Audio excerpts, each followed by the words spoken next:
여유로운 노후를 찾아주신 시청자 여러분, 반갑습니다. 세월이 흐르면 저절로 아물 상처도 있지만 영혼 깊숙이 새겨진 흉터는 평생 희미한 통증으로 남아 우리를 괴롭히곤 합니다. 인생에서 가장 거셌던 폭풍우를 영원히 기억하게 만드는 지워지지 않는 흔적처럼 말이죠. 저는 한때 사랑이 식어버린 결혼이라도 아들에 대한 책임감과 그동안 쌓아온 정으로 지켜낼 수 있다고 믿었습니다. 하지만 그건 저의 어리석은 착각이었습니다. 운명의 그날 밤, 제 광대뼈가 차가운 대리석벽에 부딪히며 쩍하는 소름, 끼치는 소리를 내는 순간 저는 깨달았습니다. 새끼양의 침묵은 굶주린 늑대를 더욱 사납고 포악하게 만들 뿐이라는 것을요. 남편이라는 이름의 그 남자가 제 머리채를 끌고 어두운 창고에 쳐놓고 문을 잠가버린 바로 그 순간 저는 7살 아들에게 신호를 보냈습니다. 제발 그 사람에게 전화해달라고. 제 목숨을 건 마지막 도박이었습니다. 이 도박이 성공할 수 있을지, 실패한다면 내일 아침 저에게 태양이 다시 떠오를 수 있을지조차 알 수 없었습니다. 왼쪽 뺨에서 시작된 극심한 고통이 관자놀이까지 퍼지면서 귀가 먹먹해졌습니다. 입안 가득 비릿한 피 냄새가 창고의 퀴퀴한 곰팡이 냄새, 녹슨 쇠 냄새와 뒤섞여 숨이 턱 막혔습니다. 저는 안간힘을 쓰며 차가운 시멘트 바닥에 팔꿈치를 대고 몸을 일으키려 했지만 온몸이 부서질 듯 아파 힘이 들어가지 않았습니다. 남편 박민주는 마치 쓰레기 포대를 내던지듯 저를 이곳에 던져 넣었습니다. 핏발이 선 그의 눈은 광기로 가득 차 이성을 완전히 잃은 듯 보였습니다. 그는 철문이 닫히기 직전 이를 갈며 소리쳤습니다. 내까짓 게 뭔지 그 안에서 뼈저리게 생각해봐. 이 쓸모없는 여자야. 넌 그냥 내가 이 집에서 키우는 개나 마찬가지라고. 감히 내 체면을 깎아내릴 생각은 꿈에도 하지마. 쾅 하는 소리와 함께 자물쇠가 잠기는 소리가 들리고 그의 발소리가 점점 멀어졌습니다. 칠흑 같은 어둠 속에 저 혼자 남겨졌습니다. 체면이라 저는 씁쓸하게 웃었습니다. 그 웃음 때문에 찢어진 입가가 바늘로 찌르는 듯 아팠습니다. 그가 저에게 무자비한 분노를 쏟아낸 이유는 고작 오늘 저녁 회사 송년회에서 제가 실수로 사장님 사모님의 드레스에 와인을 쏟았기 때문이었습니다. 저는 연신 고개를 숙여 죄송하다고 사과했고 사모님 역시 괜찮다며 손을 내저으셨습니다. 하지만 남편 민준의 눈에 그것은 용서받지 못할 죄악이었습니다. 제 행동이 상사 앞에서 자신의 체면을 구겼고 그가 애써 쌓아 올린 완벽하고 배려심 깊은 아내를 둔 유능한 남편이라는 이미지를 망가뜨렸다는 것이죠. 정말이지 기가 막힐 노릇이었습니다. 지난 8년간 저는 모두가 부러워하던 동시통역사라는 직업을 포기하고 그의 성공을 위해 그림자가 되었습니다. 그가 오직 일에만 전념할 수 있도록 집안일과 육아는 물론 시댁과 친정의 대소사까지 완벽하게 챙겼습니다. 평범한 대리였던 그는 어느새 잘나가는 건설회사의 상무자리에 올랐습니다. 고급 세단과 강남의 타워팰리스, 그가 그토록 원하던 화려한 인맥을 모두 손에 넣었죠. 그렇다면 저는 무엇을 얻었을까요? 긴 소매 오달에 감춰야만 했던 시퍼런 멍자국들. 작은 소리에도 혹시 또 매를 맞게 될까봐 두려움에 떨며 지새우던 수많은 밤. 그리고 제 아들 현우, 제 작은 천사. 아들 생각을 하자 누군가 심장을 쥐어짜는 듯 숨이 막혔습니다. 지금쯤 우리 현우가 얼마나 무서워하고 있을까요? 문틈으로 희미하게 흐느끼는 소리가 들려왔습니다. 아들이었습니다. 엄마, 괜찮아요? 문 좀 열어주세요. 무서워요. 아이의 목소리는 겁에 질려 덜덜 떨리고 있었습니다. 제 가슴은 수만 개의 바늘로 찔리는 듯 아팠습니다. 저는 문 쪽으로 기어가 귀를 바싹대고 속삭였습니다. 현우야, 괜찮아. 엄마 괜찮아. 울지 말고 방에 올라가서 자. 엄마 신경 쓰지 말고. 고통을 참으며 목소리가 떨리지 않게 하려 했지만 소용없었습니다. 강한 척할수록 눈물만 하염없이 흘러내렸습니다. 그때 밖에서 시어머니의 날카로운 목소리가 들렸습니다. 뭘 잘했다고 울어. 올길. 내 어미가 잘못했으니 아비한테 혼나는 게 당연하지. 여편네가 남편 말 안 들으면 벌을 받아야 하는 거야. 당장 방으로 안 올라가. 매 맞고 싶어. 현우의 발소리가 점점 멀어졌습니다. 아마도 시어머니에게 끌려간 모양입니다. 다시 끔찍한 정적이 흘렀습니다. 이 집에서 저는 완벽한 외톨이였습니다. 친어머니처럼 따랐던 시어머니는 아들의 폭력을 방관하고 오히려 부추기는 사람이었습니다. 제가 맞을 때마다 시어머니는 늘 똑같은 말을 했습니다. 남편이 화낼 땐 아내가 입을 다무는 법이야. 남자는 집안의 기둥이고 체면을 목숨처럼 생각한다고. 네가 조금만 참으면 집안이 조용하잖니.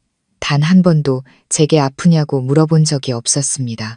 오직 자기 아들의 심기를 거스르지 않았는지에만 관심이 있었죠. 저는 참았습니다. 지난 몇 년간 계속 참아왔습니다. 남편의 사업이 잘 풀리기 시작하면서 그가 변해가던 그 순간부터 말입니다. 그는 거칠고 가부장적으로 변해갔고 손찌검과 폭언은 날이 갈수록 심해졌습니다. 저는 아들 때문에 참았습니다. 제 아들이 부서진 가정에서 자라게 하고 싶지 않았습니다.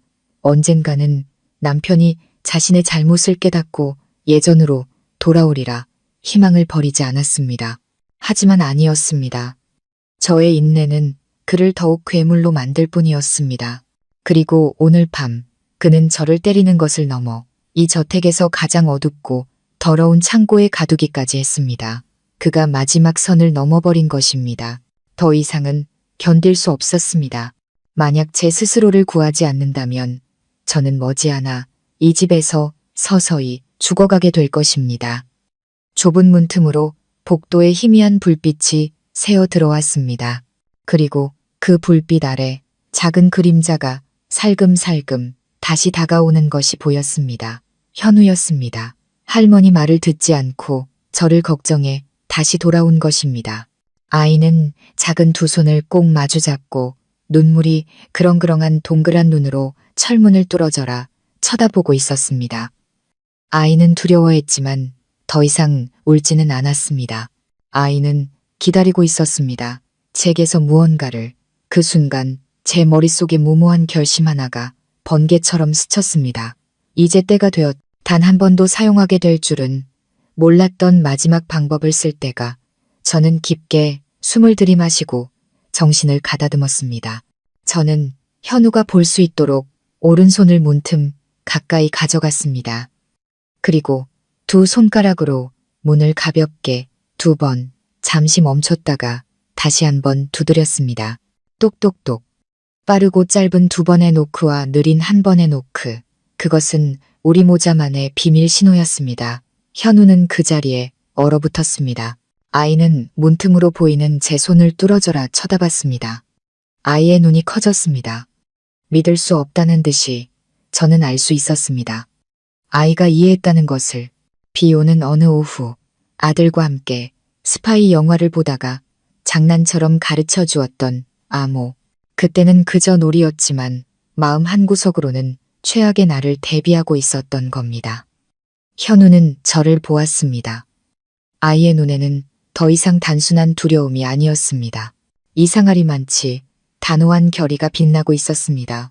아이는 말없이 고개를 한번 강하게 끄덕이더니 조용히 몸을 돌려 전화기가 있는 거실을 향해 달려갔습니다. 제 심장이 미친 듯이 뛰기 시작했습니다. 과연 성공할 수 있을까? 내 아들이 그 전화번호를 정확히 기억하고 있을까? 전화기 저편에 그 사람이 과연 전화를 받을까?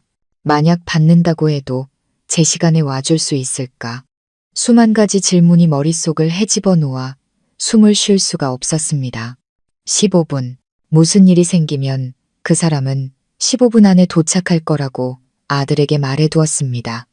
저는 창고 구석에 웅크리고 앉아 무릎을 감싸 안고 초를 세기 시작했습니다. 5분, 10분. 밖은 여전히 쥐 죽은 듯 조용했습니다. 제 안의 희망이 서서히 사그라들고 그 자리를 지독한 절망이 채워갔습니다. 어쩌면 모든 게 헛된 망상이었을지도 모릅니다. 남편은 오늘 밤 집에 돌아오지 않을 수도 있습니다. 그는 저를 이곳에 버려두고 내일 아침 혹은 모레까지 나타나지 않을 겁니다. 저는 여기서 굶어 죽거나 목말라 죽게 될 겁니다. 제가 거의 모든 것을 포기하려던 바로 그 순간 쾅 하는 천지를 뒤흔드는 굉음이 현관문 쪽에서 들려왔습니다. 마치 누군가 거대한 망치로 문을 부수는 듯한 소리였습니다. 뒤이어 유리가 깨지는 소리와 시어머니의 날카로운 비명이 터져 나왔습니다. 무슨 일이지? 저는 안간힘을 다해 창고 문으로 기어가 귀를 대고 소리를 들었습니다. 수많은 사람들의 발소리가 집 안으로 들이닥치는 소리가 들렸고 곧이어 시어머니의 비명을 압도하는 낮고 위압적인 목소리가 터져 나왔습니다. 너무나 낯설면서도 미치도록 그리웠던 목소리였습니다. 내 동생 어디 있어? 그 우렁찬 외침은 저택의 벽을 울리고 차가운 철문을 뚫고 제 고막에 똑똑히 밝혔습니다. 내 동생 어디 있냐고 물었다. 그것은 질문이 아니라 사형 선고였습니다. 제 심장이 터져버릴 것 같았습니다. 오빠였습니다. 10년 동안 생사조차 알 수 없었던 제 인생에서 영원히 사라진 줄로만 알았던 오빠, 강태식이었습니다. 10년 전 그는 단 한 통의 문자만을 남기고 사라졌습니다. 이게 내 번호다. 정말 위험할 때만 전화해라. 그리고 지금 창고 문이 엄청난 힘에 의해 뜯겨져 나갔습니다. 찌그러진 자물쇠가 구석으로 날아갔습니다. 거실에서 쏟아져 들어오는 눈부신 빛에 저는 눈을 가늘게 떠야 했습니다. 오빠의 크고 단단한 실루엣이 문 앞에 우뚝 서 있었습니다. 그의 뒤에는 검은 양복을 입은 얼음장처럼 차가운 표정의 남자들이 석상처럼 굳건히 서 있었습니다. 밖의 풍경은 제가 상상했던 것보다 훨씬 더 아수라장이었습니다. 고가의 원목으로 만든 현관문은 산산조각이 나 있었고 값비싼 도자기 파편이 바닥에 흩어져 있었습니다. 그리고 거실 한가운데 조금 전까지만 해도 세상을 다 가진 듯 위세등등하던 남편 민준과 시어머니가 바닥에 무릎을 꿇고 있었습니다. 시어머니는 머리가 산발이 된 채 두 손을 싹싹 빌며 연신 중얼거렸습니다. 저희는 아무것도 모릅니다. 제발 목숨만 살려주세요. 무슨 일이신지 천천히 말씀하세요. 남편의 모습은 더욱 비참했습니다. 얼굴은 종이장처럼 하얗게 질렸고 비싼 명품 옷은 구겨진 채 온몸을 사시나무 떨듯 떨고 있었습니다. 그는 감히 고개를 들지 못하고 이마가 바닥에 닿을 듯 숙이고 있었습니다. 집안의 호랑이, 위풍당당하던 성진건설 상무는 이제 꼬리를 내린 채 극도의 공포에 질린 개에 불과했습니다. 오빠는 그들을 거들떠보지도 않았습니다. 그의 시선은 오직 저에게 온몸을 뒤덮은 시퍼런 멍과 퉁퉁 부은 얼굴, 입가에 말라붙은 핏자국에 고정되어 있었습니다. 그의 눈빛은 처음에는 경악과 충격이었지만 이내 소리 없는 분노와 지독한 고통으로 바뀌었습니다. 그것은 수천 마디의 욕설보다 더 무서웠습니다. 오빠는 제게 성큼성큼 다가와 자신의 가죽 재킷을 벗어 제 어깨에 부드럽게 덮어주었습니다. 재킷에서 전해져 오는 온기와 익숙한 오빠의 채취에 저는 결국 울음을 터뜨렸습니다. 지난 세월 동안 억눌러왔던 모든 서름이 한꺼번에 폭발했습니다. 이제 저는 혼자가 아니었습니다. 오빠가 제 곁에 있었습니다. 오빠. 저는 겨우 그 두 마디를 내뱉고는 목이 메어 말을 잇지 못했습니다. 오빠는 아무 말 없이 저를 꼭 껴안아 주었습니다. 마치 자신의 모든 힘을 제게 전해주려는 듯 단단하고 굳건한 포옹이었습니다. 오빠는 조심스럽게 저를 부축해 일으켜 세웠습니다. 깨지기 쉬운 보물을 다루듯 그의 모든 움직임은 신중했습니다.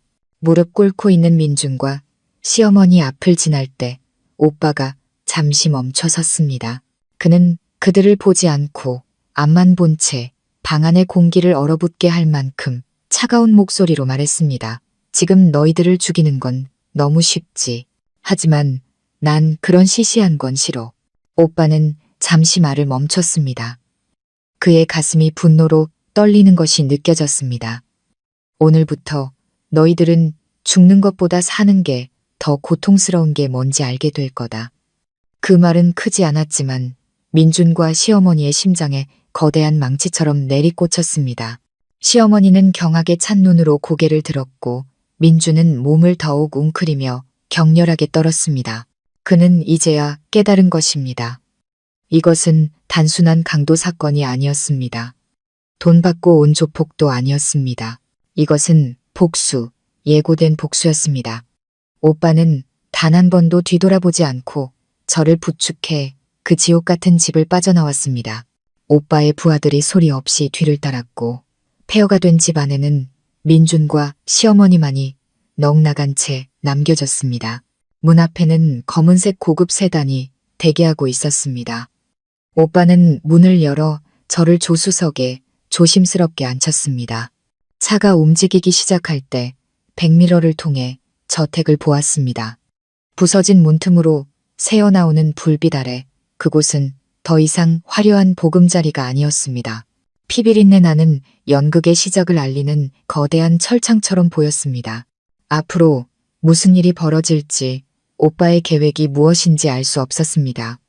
하지만 한 가지는 확실했습니다. 제 인생의 어두운 날들은 끝났고 남편과 시어머니의 지옥은 이제부터 시작이라는 것을요.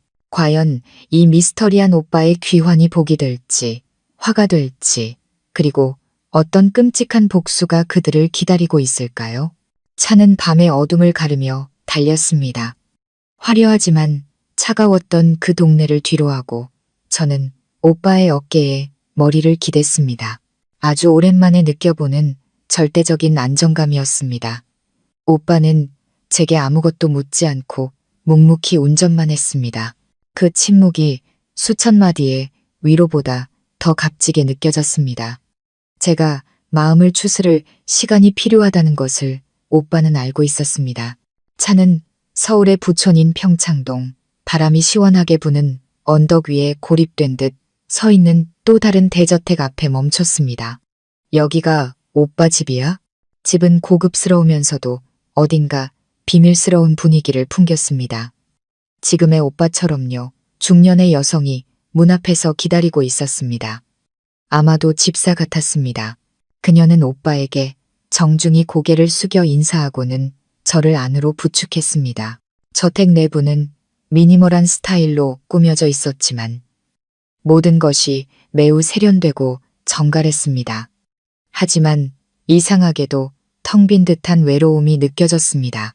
오빠는 저를 넓은 침실로 안내하고 집사에게 따뜻한 물과 간단한 식사를 준비하라고 지시했습니다. 푹 쉬어. 내일 아침에 얘기하자. 여기선 아무도 널 해칠 수 없어. 오빠는 한결 부드러워진 목소리로 말하고는 저만의 공간을 남겨두고 방을 나갔습니다. 저는 따뜻한 욕조에 몸을 담그고 오늘 밤의 치욕을 씻어내려 애썼습니다. 하지만 몸에 남은 멍자국들은 고통스러운 기억처럼 선명했습니다. 그날 밤 저는 몇 년 만에 처음으로 악몽도 꾸지 않고 두려움에 떨지도 않고 깊은 잠을 잤습니다. 다음날 아침 제가 눈을 떴을 때 방 안은 환한 햇살로 가득했습니다. 오빠는 거실에서 저를 기다리고 있었고 테이블 위에는 제가 좋아하는 아침 식사 메뉴들이 가득 차려져 있었습니다. 저를 본 오빠는 어젯밤 일은 묻지 않고 그저 간단한 한마디를 건넸습니다. 잘 잤어? 그 한마디에 코끝이 찡해졌습니다. 대체 얼마 만에 들어보는 다정한 관심이었을까요? 식사 후 우리는 소파에 마주 앉았습니다. 오빠는 담배에 불을 붙여 길게 한 모금 빨아들인 후 낮은 목소리로 말했습니다. 이제 전부 말해봐.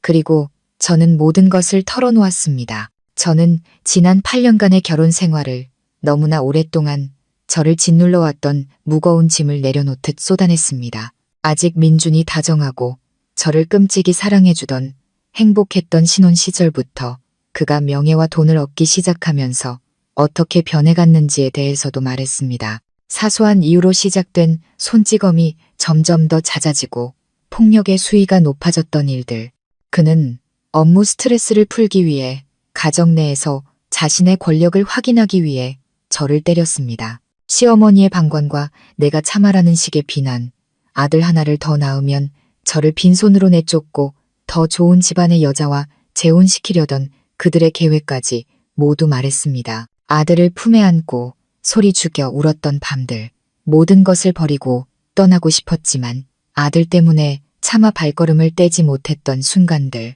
제가 털어놓는 한마디 한마디가 오빠의 가슴에 비수처럼 꽂히는 듯 했습니다. 그의 얼굴은 점점 더 차가워졌고 눈에는 핏발이 섰습니다. 오빠는 주먹을 너무 꽉 쥐어 손마디가 하얗게 질렸습니다.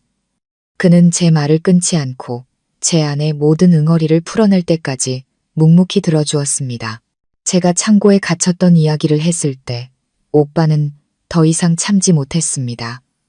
그는 벌떡 일어나 유리 테이블을 주먹으로 내리쳤습니다.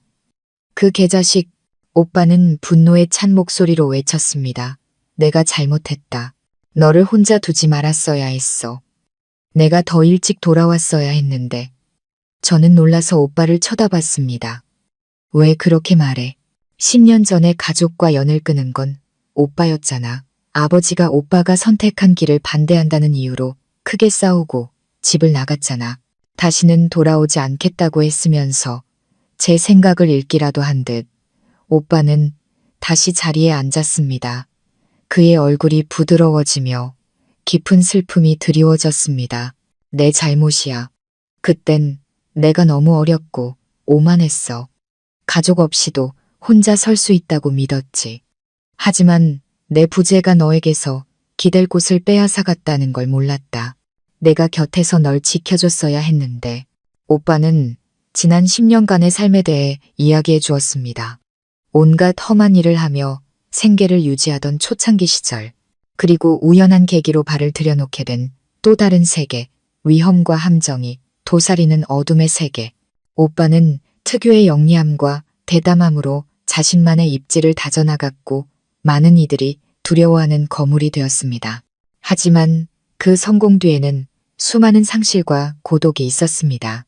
오빠는 항상 멀리서 제 삶을 지켜보고 있었다고 했습니다. 제가 결혼하고 아이를 낳은 것도 알고 있었다고. 제가 민준과 행복하게 사는 줄 알고 제 삶을 방해하고 싶지 않아 나타나지 않았다고 했습니다. 그러다 1년 전부터 좋지 않은 소문들을 듣기 시작했고 그때 바로 나서려 했다고 합니다. 오빠의 목소리는 후회로 가득했습니다. 하지만 두려웠어. 이런 내 모습으로 나타나면 내 삶이 더 복잡해질까봐 망설였지. 그리고 그 망설임 때문에 내가 이렇게 더 큰 고통을 겪게 된 거야. 오빠의 이야기를 듣고 저는 아무 말도 할 수 없었습니다. 오빠는 단 한 번도 저를 버린 것이 아니었습니다. 항상 그 자리에서 자신만의 방식으로 저를 지켜보고 있었던 것입니다. 오빠의 분노는 이제 민준뿐만 아니라 자기 자신을 향해 있었습니다. 유일한 여동생을 지키지 못했다는 자책감. 그리고 저는 그 자책감이 무서운 복수의 동력이 되리라는 것을 직감했습니다. 민주는 자신이 저에게 저지른 짓뿐만 아니라 오빠의 이 뼈아픈 후회에 대한 대가까지 치르게 될 것입니다. 과거의 모든 이야기가 끝났고 이제는 미래를 향해 나아갈 시간이었습니다. 정의가 실현되어야 할 미래. 오빠가 저를 보며 단호한 눈빛으로 물었습니다. 서연아, 그놈이 죗값을 치르길 원해? 저는 오빠의 눈을 똑바로 바라보며 한치의 망설임도 없이 고개를 끄덕였습니다. 응, 그러길 바라. 오빠가 차갑게 미소 지었습니다. 오빠는 전화를 들어 번호를 누르고 자신의 법무팀을 소집했습니다. 김 변호사, 철창 계획 시작합시다. 철창 계획. 과연 그 계획은 민준을 눈에 보이는 감옥에 가둘까요? 아니면 그보다 더 무서운 보이지 않는 지옥에 가둘까요? 철창. 오빠가 복수 계획에 붙인 이름은 모든 것을 말해주고 있었습니다. 오빠는 민준이 죽는 것을 원치 않았습니다. 살아서 자신이 저지른 죄와 어리석음이 만든 보이지 않는 감옥에 평생 갇혀 고통받기를 원했습니다. 다음 날 오빠가 가장 신뢰하는 최고의 변호사들로 구성된 법무팀이 저택에 도착했습니다. 남자 둘, 여자 하나. 모두에게서 날카롭고 전문적인 기운이 느껴졌습니다. 팀장은 김 변호사라는 중년의 남성이었는데 차분한 인상이었지만 눈빛만은 매우 날카로웠습니다.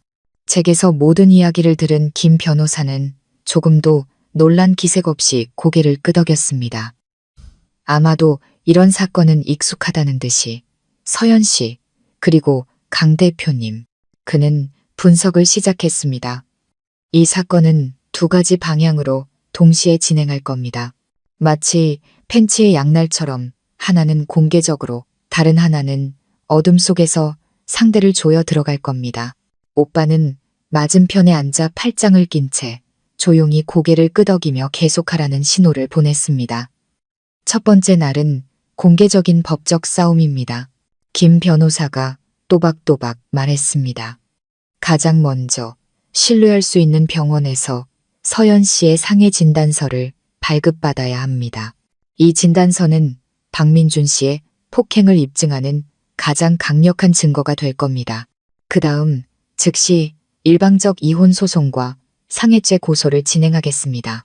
동시에 박민준 씨가 재산을 빼돌리지 못하도록 법원의 부부 공동 명의의 모든 재산, 즉 은행 계좌, 부동산, 회사 지분에 대한 가압류 및 동결 조치를 신청할 겁니다. 저는 그의 말을 들으며 심장이 조금 더 빨리 뛰는 것을 느꼈습니다. 재산 동결, 고소. 이전에는 감히 상상조차 할 수 없었던 일들이 이제는 명확하고 단호한 계획이 되어 눈앞에 펼쳐지고 있었습니다. 양육권에 관해서는 아버지의 폭행 증거와 아이가 이미 7살이라 자신의 의사를 표현할 수 있다는 점을 고려하면 99% 서연 씨에게 유리합니다. 반드시 현우 군을 데려올 수 있도록 끝까지 싸울 겁니다. 저는 안도의 한숨을 내쉬었습니다. 현우는 제 전부였습니다. 아들만 곁에 있다면 어떤 어려움도 맞설 수 있었습니다. 그건 법적인 부분이고 그때 오빠가 낮은 목소리로 물었습니다. 두 번째 날은 뭐죠? 변호사님, 김 변호사가 희미하게 미소 지었습니다. 두 번째 날은 바로 강 대표님께서 직접 지휘하실 싸움입니다. 법에는 한계가 있습니다. 행위는 처벌할 수 있지만 한 사람의 사업, 명예, 그리고 정신까지 파괴할 수는 없죠. 그건 대표님의 몫입니다. 오빠는 고개를 끄덕였고 그의 눈에 차가운 빛이 스쳤습니다. 오빠는 제게로 고개를 돌렸습니다. 서연아, 내 허락이 필요해. 이 싸움은 자비가 없을 거다. 내가 그놈을 직접 때리진 않을 거야. 하지만 내가 하려는 일들은 수천 대의 매보다 더 고통스러울 거다. 그놈이 자랑스러워하는 모든 것, 사업, 돈, 그리고 남자의 자존심까지 전부 박살낼 거야. 그래도 괜찮겠어? 저는 오빠의 눈을 보았습니다. 그 안에는 분노뿐만 아니라 저를 향한 깊은 안타까움이 담겨 있었습니다. 저는 오빠가 이 모든 것을 저를 위해 한다는 것을 알았습니다. 저는 충분히 참았습니다. 이제 악인이 대가를 치를 시간이었습니다. 괜찮아. 저는 단호하게 대답했습니다. 회의는 끝났고 철창 계획은 공식적으로 시작되었습니다. 그날 오후 저는 국제병원으로 가서 상해 진단을 받았습니다. 나이 지긋한 의사 선생님은 제 몸을 살핀 후 고개를 저으며 한숨을 쉬었습니다.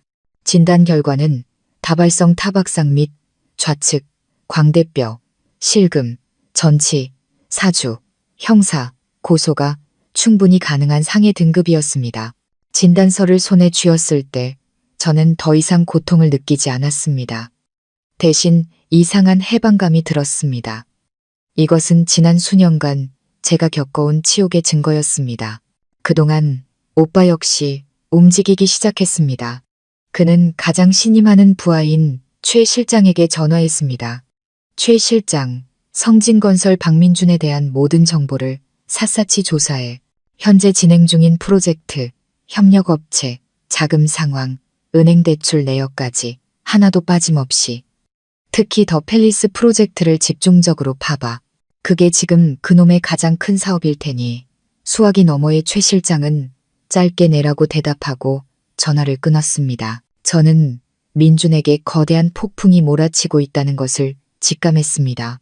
그가 결코 상상조차 할 수 없었던 폭풍이. 그날 밤 오빠와 저는 오빠가 민준의 저택 주변에 오래전부터 설치해둔 몰래카메라 영상을 확인했습니다.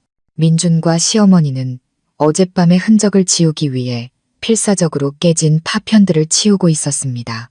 그들의 얼굴에는 여전히 공포와 혼란이 가시지 않은 모습이었습니다. 다음 날부터 민준은 대대적으로 아내를 찾는 쇼를 시작했습니다. 자신의 모든 행동이 오빠의 손바닥 안에 있다는 사실도 모른 채 말이죠. 그가 벌이는 연극의 감독은 사실 우리였습니다. 아침 일찍 민준은 경찰서로 가 아내가 정체불명의 괴한들에게 납치되었다고 신고했습니다. 그는 눈물을 흘리며 행복하게 잘 살고 있었는데 갑자기 재앙이 닥쳤다며 울부짖었습니다. 그는 어젯밤 혼란 속에서 겨우 기억해낸 오빠의 차량 번호를 경찰에 제공했습니다. 물론 경찰은 그 차량에 대한 어떤 정보도 찾아낼 수 없었습니다. 마치 처음부터 존재하지 않았던 차처럼요. 동시에 민준은 자신의 SNS에 애끓는 심정의 글을 올렸습니다. 여보, 어디 있는 거야? 무슨 일이 있더라도 제발 남편과 아들에게 돌아와줘. 온 가족이 당신을 애타게 기다리고 있어. 내가 다 잘못했어. 미안해. 글과 함께 올라온 것은 우리의 결혼 사진이었습니다. 사진 속 제 미소는 어색하기 짝이 없었죠. 그의 게시물은 순식간에 수백 개의 좋아요와 댓글을 받았습니다. 친구, 동료, 사업 파트너들은 모두 그를 위로하며 훌륭한 남편, 의리 있는 남자라고 칭송했습니다. 민준은 자신을 불쌍한 피해자, 아내에게 배신당했지만 여전히 너그러운 남편의 이미지로 포장하고 있었습니다. 그는 제가 외부에 복잡한 남녀 관계가 있으며 이번 납치 사건은 제 애인이 우리 가정을 파탄내기 위해 벌인 짓일 수 있다는 식으로 교묘하게 암시했습니다. 그는 여론의 압박을 이용해 제가 다시 나타났을 때 저를 파렴치한 죄인, 부정한 아내로 낙인 찍으려 했습니다. 저는 오빠의 집에서 저를 향한 욕설과 비난이 담긴 댓글들을 하나하나 읽어내려갔습니다. 마음이 차갑게 식어갔습니다. 인간은 참으로 무서운 존재였습니다. 그 뒤에 숨겨진 진실은 알려고도 하지 않은 채 이렇게 정교하게 짜인 연극을 쉽게 믿어버리니까요. 마음 아파 오빠가 따뜻한 차를 건네며 물었습니다. 저는 고개를 저으며 희미하게 웃었습니다. 아니, 그냥 우스워. 저렇게 높이 날아오를수록 떨어질 때 더 아플 테니까. 오빠는 만족스럽게 고개를 끄덕였습니다. 맞아. 마음껏 날개 놔두자. 높이 날수록 추락했을 때 뼛속까지 부서질 테니. 민준이 자신의 연극에 몰두하는 동안 우리의 법적인 팬츠는 서서히 조여지기 시작했습니다.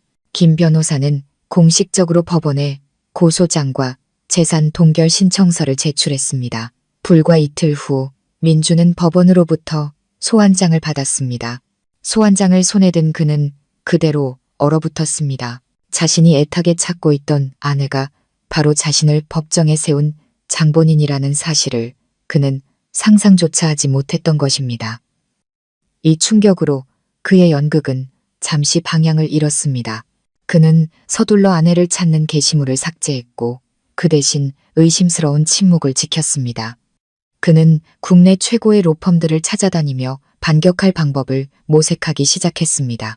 이것이 더 이상 단순한 가정 불화가 아니라 자신의 모든 것을 잃을 수도 있는 생존 싸움이라는 것을 깨달은 것입니다. 그날 밤 민준의 집에 설치된 몰래카메라에 그와 시어머니가 격렬하게 다투는 장면이 포착되었습니다. 시어머니가 소리쳤습니다. 거봐, 내가 뭘 했어. 배운 년들은 다루기 힘들다고 했지. 왜 애를 때려가지고 일을 이 지경으로 만들어. 이제 어쩔 거야. 이혼하자고 재산 나누자고 하잖아. 내 회사, 이 집, 전현한테 반이나 떼줘야 할 판이라고. 민준도 지지 않고 소리쳤습니다. 어머니가 뭘 아세요. 제가 안 잡으면 머리 꼭대기에 기어오를 년이에요. 감히 날 고소해. 내 체면을 구겨? 본때를 보여줘야죠. 절대 이혼 안 해줘요. 단 한 푼도 못 줘. 제가 전현을 사회에서 매장시켜버릴 겁니다. 무릎 꿇고 용서를 빌게 만들 거라고요. 그들의 대화는 우리에게 모든 것을 명확히 보여주었습니다. 그들에게는 일말의 후회도 없었습니다. 오직 자신들의 재산을 잃을지도 모른다는 두려움과 반격에 대한 분노뿐이었습니다. 부부의 정, 인간적인 도리 따위는 처음부터 존재하지 않았던 겁니다. 그때 오빠의 부하 최 실장에게서 전화가 왔습니다. 대표님, 재미있는 정보를 찾아냈습니다. 박민준에게 내연녀가 있습니다. 개인 비서더군요. 회사 돈으로 고급 오피스텔과 외제차를 사줬습니다. 오빠는 입꼬리를 올리며 웃었습니다. 잘했어. 그 여자 계속 예의주시해. 조만간 쓸모가 있을 테니 모든 것이 계획대로 진행되고 있었습니다. 민주는 여전히 우리가 만들어 놓은 철창 안에서 허우적대며 자신이 상황을 통제할 수 있다고 착각하고 있었습니다. 그는 자신의 모든 발걸음이 벼랑 끝을 향한 한 걸음이라는 사실을 까맣게 모르고 있었습니다. 그의 연극이 화려하면 화려할수록 그의 몰락은 더욱 비참해질 것이었습니다. 그리고 우리 인내심 있는 관객들은 그 연극의 마지막 장을 조용히 기다리고 있었습니다. 자신의 모든 퇴로가 막혔다는 것을 깨달았을 때 민주는 과연 어떤 연극을 계속할까요? 저와 연락이 닿지 않고 법원의 소환장이 진짜라는 것을 알게 되자 민준과 시어머니는 다른 전략으로 바꿨습니다. 더 비열하고 잔인한 방법, 바로 제 가족을 공격하는 것이었습니다. 그들은 저희 부모님이 연약하고 정이 많으며 체면을 중시한다는 것을 알고 있었습니다. 그들은 부모님을 약점으로 삼아 저를 압박하고 결국 제가 모습을 드러내 굴복하게 만들 작정이었습니다. 어느 날 아침 부모님께서 동네에서 작은 슈퍼마켓 문을 열 준비를 하고 계실 때 택시 한 대가 가게 앞에 급하게 멈춰 섰습니다. 민준과 시어머니가 내렸습니다. 뉘우치는 기색은커녕 철저히 준비된 비참한 모습이었습니다. 시어머니는 낡은 옷을 입고 머리는 일부러 헝클어뜨렸고 민주는 퀭한 눈에 며칠 밤은 샌 듯 초췌한 얼굴이었습니다. 시어머니는 저희 어머니를 보자마자 달려들어 땅바닥에 주저앉아 다리를 붙잡고 통곡하기 시작했습니다. 사부인, 제발 저희 집 좀 살려주세요. 대개 따님 서연이가 나쁜 놈한테 꼬여서 집을 나갔어요. 이제는 민준이를 고소까지 했답니다. 저희가 무슨 죄가 있다고. 멀쩡하던 애가 바람이 나서. 아이고. 시어머니는 눈물을 흘리며 뻔뻔한 거짓말을 늘어놓았습니다. 저를 애인에게 조종당하는 부정한 아내로, 민준을 아내에게 버림받은 불쌍한 남편으로 둔갑시켰습니다. 민준도 뒤지지 않았습니다. 그는 옆에 서서 눈물을 글썽이며 떨리는 목소리로 말했습니다. 아버님, 어머님, 제발 서연이 좀 설득해 주세요. 제가 다 잘못했습니다. 제발 돌아오게만 해주세요. 전 서연이 없으면 못 살아요. 현우가 밤마다 엄마 찾으면서 우는걸요. 그들의 연기는 실로 완벽했습니다. 구경하던 동네 사람들이 수군거리기 시작했습니다. 그들의 눈초리는 저희 부모님을 향한 동정과 질책으로 가득했습니다. 자식 교육을 어떻게 시킨 거야. 남편이 저렇게 훌륭한데. 그 말들은 보이지 않는 칼이 되어 저희 부모님의 가슴에 박혔습니다. 어머니는 분노로 몸을 떨었지만 애써 평정을 유지하셨고 아버지는 얼굴이 굳은 채 침묵을 지키셨습니다. 딸을 믿고 맡겼던 가족이 이렇게까지 파렴치하고 비열할 줄은 상상도 못하셨던 겁니다. 하지만 그들은 오빠의 철저한 준비를 너무 얕봤습니다. 오빠는 이 모든 수를 예상하고 있었습니다. 제가 오빠 집에 온 첫날부터 오빠는 믿음직한 부하 남녀 한 쌍을 신혼부부로 위장시켜 저희 부모님 집 바로 맞은편 집을 빌리게 했습니다. 그들의 임무는 24시간 부모님을 보호하고 모든 비상 상황을 기록하는 것이었습니다. 민준 모자가 나타나자마자 세댁은 즉시 휴대폰 카메라를 켜 그들의 쇼를 구석에서 전부 녹화하기 시작했습니다. 동시에 새 신랑이 인파 속으로 끼어들며 큰 소리로 말했습니다. 아니, 아침부터 무슨 소란들이에요? 이 댁 어르신들, 이 동네에서 착하고 점잖기로 소문난 분들인데 왜 남의 집 앞에서 행패를 부리십니까? 저희 가족과 친하게 지내던 몇몇 이웃들도 거들었습니다. 맞아요. 이 댁분들 법 없이도 사실 분들이에요. 남의 집이래 다들 왜 이래요? 상황이 불리해지자 시어머니는 더 큰 소리로 울부짖으며 동정심을 유발하려 했습니다. 여러분은 몰라요. 우리 며느리가 돈맛을 알더니 가난한 시댁을 무시하고 밖에서 조폭 같은 놈이랑 바람이 났다고요. 그 놈이 우리 집에 쳐들어와서 행패를 부리고 애를 데려갔어요. 이제는 남편을 고소까지 한다는데 세상에 이런 법이 어디 있습니까? 그녀의 말에 군중은 다시 한번 술렁였습니다. 바로 그때 검은색 세단 한 대가 조용히 다가와 군중 앞에 멈춰섰습니다. 차문이 열리고 오빠가 내렸습니다. 말끔한 정장 차림에 선글라스를 낀 오빠에게서는 왕자 같은 기품과 함께 압도적인 기운이 뿜어져 나왔습니다. 혼자가 아니었습니다. 옆에는 김 변호사가 함께였습니다. 오빠의 등장에 모두가 입을 다물었습니다. 시어머니와 민주는 오빠를 보자 얼굴이 새하얗게 질렸습니다. 방금 전의 기세는 온데간데 없고 숨길 수 없는 공포가 얼굴에 드러났습니다. 오빠는 선글라스를 벗고 칼날 같은 눈빛으로 그들을 쏘아봤습니다. 그는 아무 말 없이 김 변호사에게 눈짓했습니다. 김 변호사가 앞으로 나서며 강철 같은 목소리로 말했습니다. 김 여사님, 그리고 박민준 씨. 저는 서연 씨의 법률 대리인 김 변호사입니다. 두 분께 알려드릴 것이 있어 왔습니다. 지금 두 분께서 저지르고 계신 서연 씨에 대한 모든 허위 사실, 유포와 명예훼손 행위는 전부 증거로 기록되었습니다. 이 증거들은 기존 고소 내용에 추가될 것입니다. 만약 타인에 대한 명예훼손 혐의로 또 다른 소환장을 받고 싶지 않으시다면 당장 이곳을 떠나시는 게 좋을 겁니다. 말을 마친 김 변호사는 세 댁의 휴대폰을 들어 올렸습니다. 화면에는 시어머니의 비참한 연극이 고스란히 재생되고 있었습니다. 모자는 그대로 얼어붙었습니다. 자신들이 파남정에 자신들이 빠지게 될 줄은 꿈에도 몰랐던 것입니다. 동네 사람들 앞에서 모든 것이 탄로나자 그들은 더 이상 버틸 면목이 없었습니다.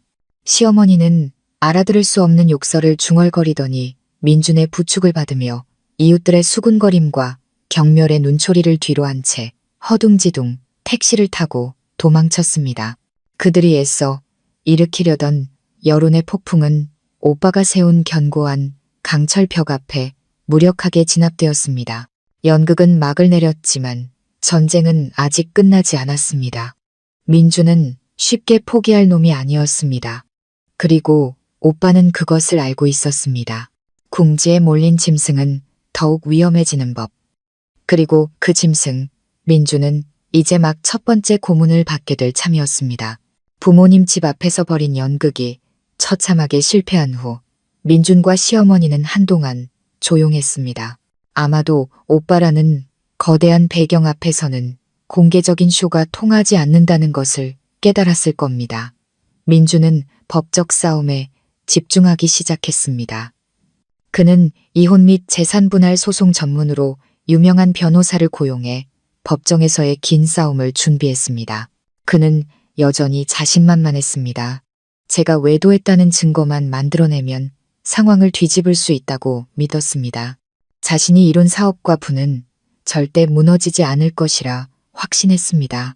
하지만 민주는 틀렸습니다. 그가 법적인 팬치에 정신이 팔린 사이 오빠의 어둠 속 팬치가 느리고 잔인하게 조여오고 있었습니다. 고양이와 쥐의 놀이가 본격적으로 시작된 것입니다. 첫 번째 공격은 민준이 가장 자랑스러워하는 것, 성진건설을 향했습니다. 오빠는 모습을 드러내지 않았습니다. 유령처럼 뒤에서 모든 것을 조종했습니다. 먼저 민준의 오랜 사업 파트너이자 절친한 형님이었던 국내 최대 건자재 회사 대표가 갑자기 전화를 걸어 더 팰리스 프로젝트에 납품하기로 한 수십억 원짜리 철근 계약을 취소했습니다. 그가 된 이유는 애매모호했습니다. 미안하네, 박상무. 우리 쪽에 갑자기 물량 확보에 문제가 생겨서 말이야. 도저히 납기일을 맞출 수가 없게 됐네. 다른 업체를 알아보게. 민주는 그대로 얼어붙었습니다. 이미 계약까지 끝내고 납품 날짜만 기다리던 계약이었습니다. 이 시점에서의 계약 파기는 프로젝트의 심장에 칼을 꽂는 것과 같았습니다. 철근이 없으면 모든 공사가 중단되고 손해는 걷잡을 수 없이 불어날 것이었습니다. 민주는 미친 듯이 다른 공급업체에 전화를 돌렸지만 돌아오는 대답은 모두 거절이었습니다. 재고가 없다, 가격 변동이 심해, 견적을 낼 수 없다 등 이유는 제각각이었습니다. 단 하루아침에 성진건설에 공급될 모든 철근이 대한민국에서 증발해버린 것 같았습니다. 민주는 원인을 찾기 위해 혈안이 되었습니다. 그는 몰랐습니다. 바로 전날 밤 오빠가 그 건자재 회사 대표와 조용한 저녁 식사를 했다는 사실을. 오빠는 협박도 강요도 하지 않았습니다. 그저 서류 봉투 하나를 테이블 위에 올려놓았을 뿐입니다. 그 안에는 그 대표의 탈세와 과거 일부 공사에서의 불량 자재 사용 증거가 담겨 있었습니다. 오빠는 조용히 말했습니다. 제가 사장님을 어렵게 만들고 싶진 않습니다. 하지만 제 동생이 억울한 일을 당하는 건 볼 수가 없군요. 현명한 분이시니 어떻게 해야 할지 아실 거라 믿습니다. 대표는 식은땀을 흘렸고 다음날 민준과의 계약은 휴지 조각이 되었습니다. 그것으로 끝나지 않았습니다. 민준의 악몽은 계속되었습니다. 더 팰리스 프로젝트의 주거래 은행인 VCB은행에서 갑자기 프로젝트 전체에 대한 재심사를 요구하며 추가 대출을 잠정 중단한다는 통보를 보내왔습니다. 그들이 내세운 이유는 프로젝트의 설계 및 시공 품질에 심각한 결함이 있다는 익명의 제보가 접수되었다는 것이었습니다. 민주는 불 위에 앉은 심정이었습니다. 이 대출은 회사의 생명줄이었습니다. 대출이 막히면 직원들 월급도 하청업체 대금도 지불할 수 없었습니다. 부도의 위기가 눈앞에 아른거렸습니다. 그는 몰랐습니다. 그의 대출 서류를 직접 처리하는 VCB 은행 지점장에게 오빠의 부하들이 관리하는 불법 도박장에서 거액의 빚을 진 아들이 있었다는 사실을. 오빠는 지점장이 아들의 빚을 해결하도록 도와주었고 그 대가로 지점장은 아주 작은 부탁 하나만 들어주면 되었습니다. 성진건설의 서류를 조금 더 꼼꼼하게 재검토하는 것. 회사는 흔들리기 시작했고 주주들은 불안해했습니다. 회사 내부는 술렁였고 건설업계에서 민준의 평판은 바닥으로 곤두박질 쳤습니다. 모두가 부러워하던 젊고 유능한 상무에서 하루아침에 침몰 위기에 놓인 배의 선장이 된 것입니다. 민준은 무슨 일이 벌어지고 있는지 이해할 수 없었습니다. 그저 보이지 않는 거대한 손이 자신의 목을 조르고 자신이 애써 쌓아 올린 모든 것을 파괴하고 있다는 느낌만 받을 뿐이었습니다. 그는 신경질적이고 의심 많게 변해 주변의 모든 직원에게 화풀이를 했습니다. 그는 바싹 말라갔고 눈에는 항상 피로와 불안이 가득했습니다.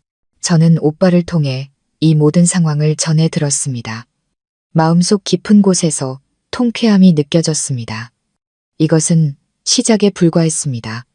경제적인 타격일 뿐 그가 앞으로 겪게 될 고통은 상상 이상일 것이었습니다. 그는 한때 저의 커리어와 자유 그리고 존엄성까지 빼앗아갔습니다.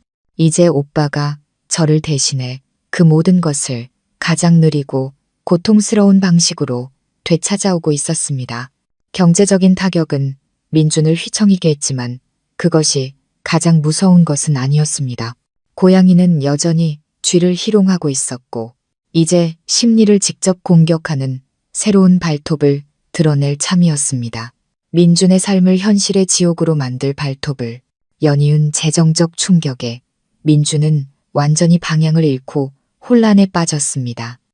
회사는 부도 직전이었고 파트너들은 등을 돌렸으며 은행은 목을 조여왔습니다. 그는 술에 빠져 살았고 매일같이 만취 상태로 집에 돌아와 집기를 부수며 분노를 터뜨렸습니다. 시어머니도 마찬가지였습니다. 동네 사람들 앞에서 망신을 당한 이후 그녀는 집 안에만 틀어박혀 저를 요물, 재앙의 근원이라며 저주를 퍼부었습니다. 그들은 팽팽한 긴장과 어둠 속에서 살아가고 있었습니다. 그것이 앞으로 닥쳐올 끔찍한 날들의 서막에 불과하다는 사실도 모른 채 오빠는 폭력을 쓰지 않겠다고 했습니다.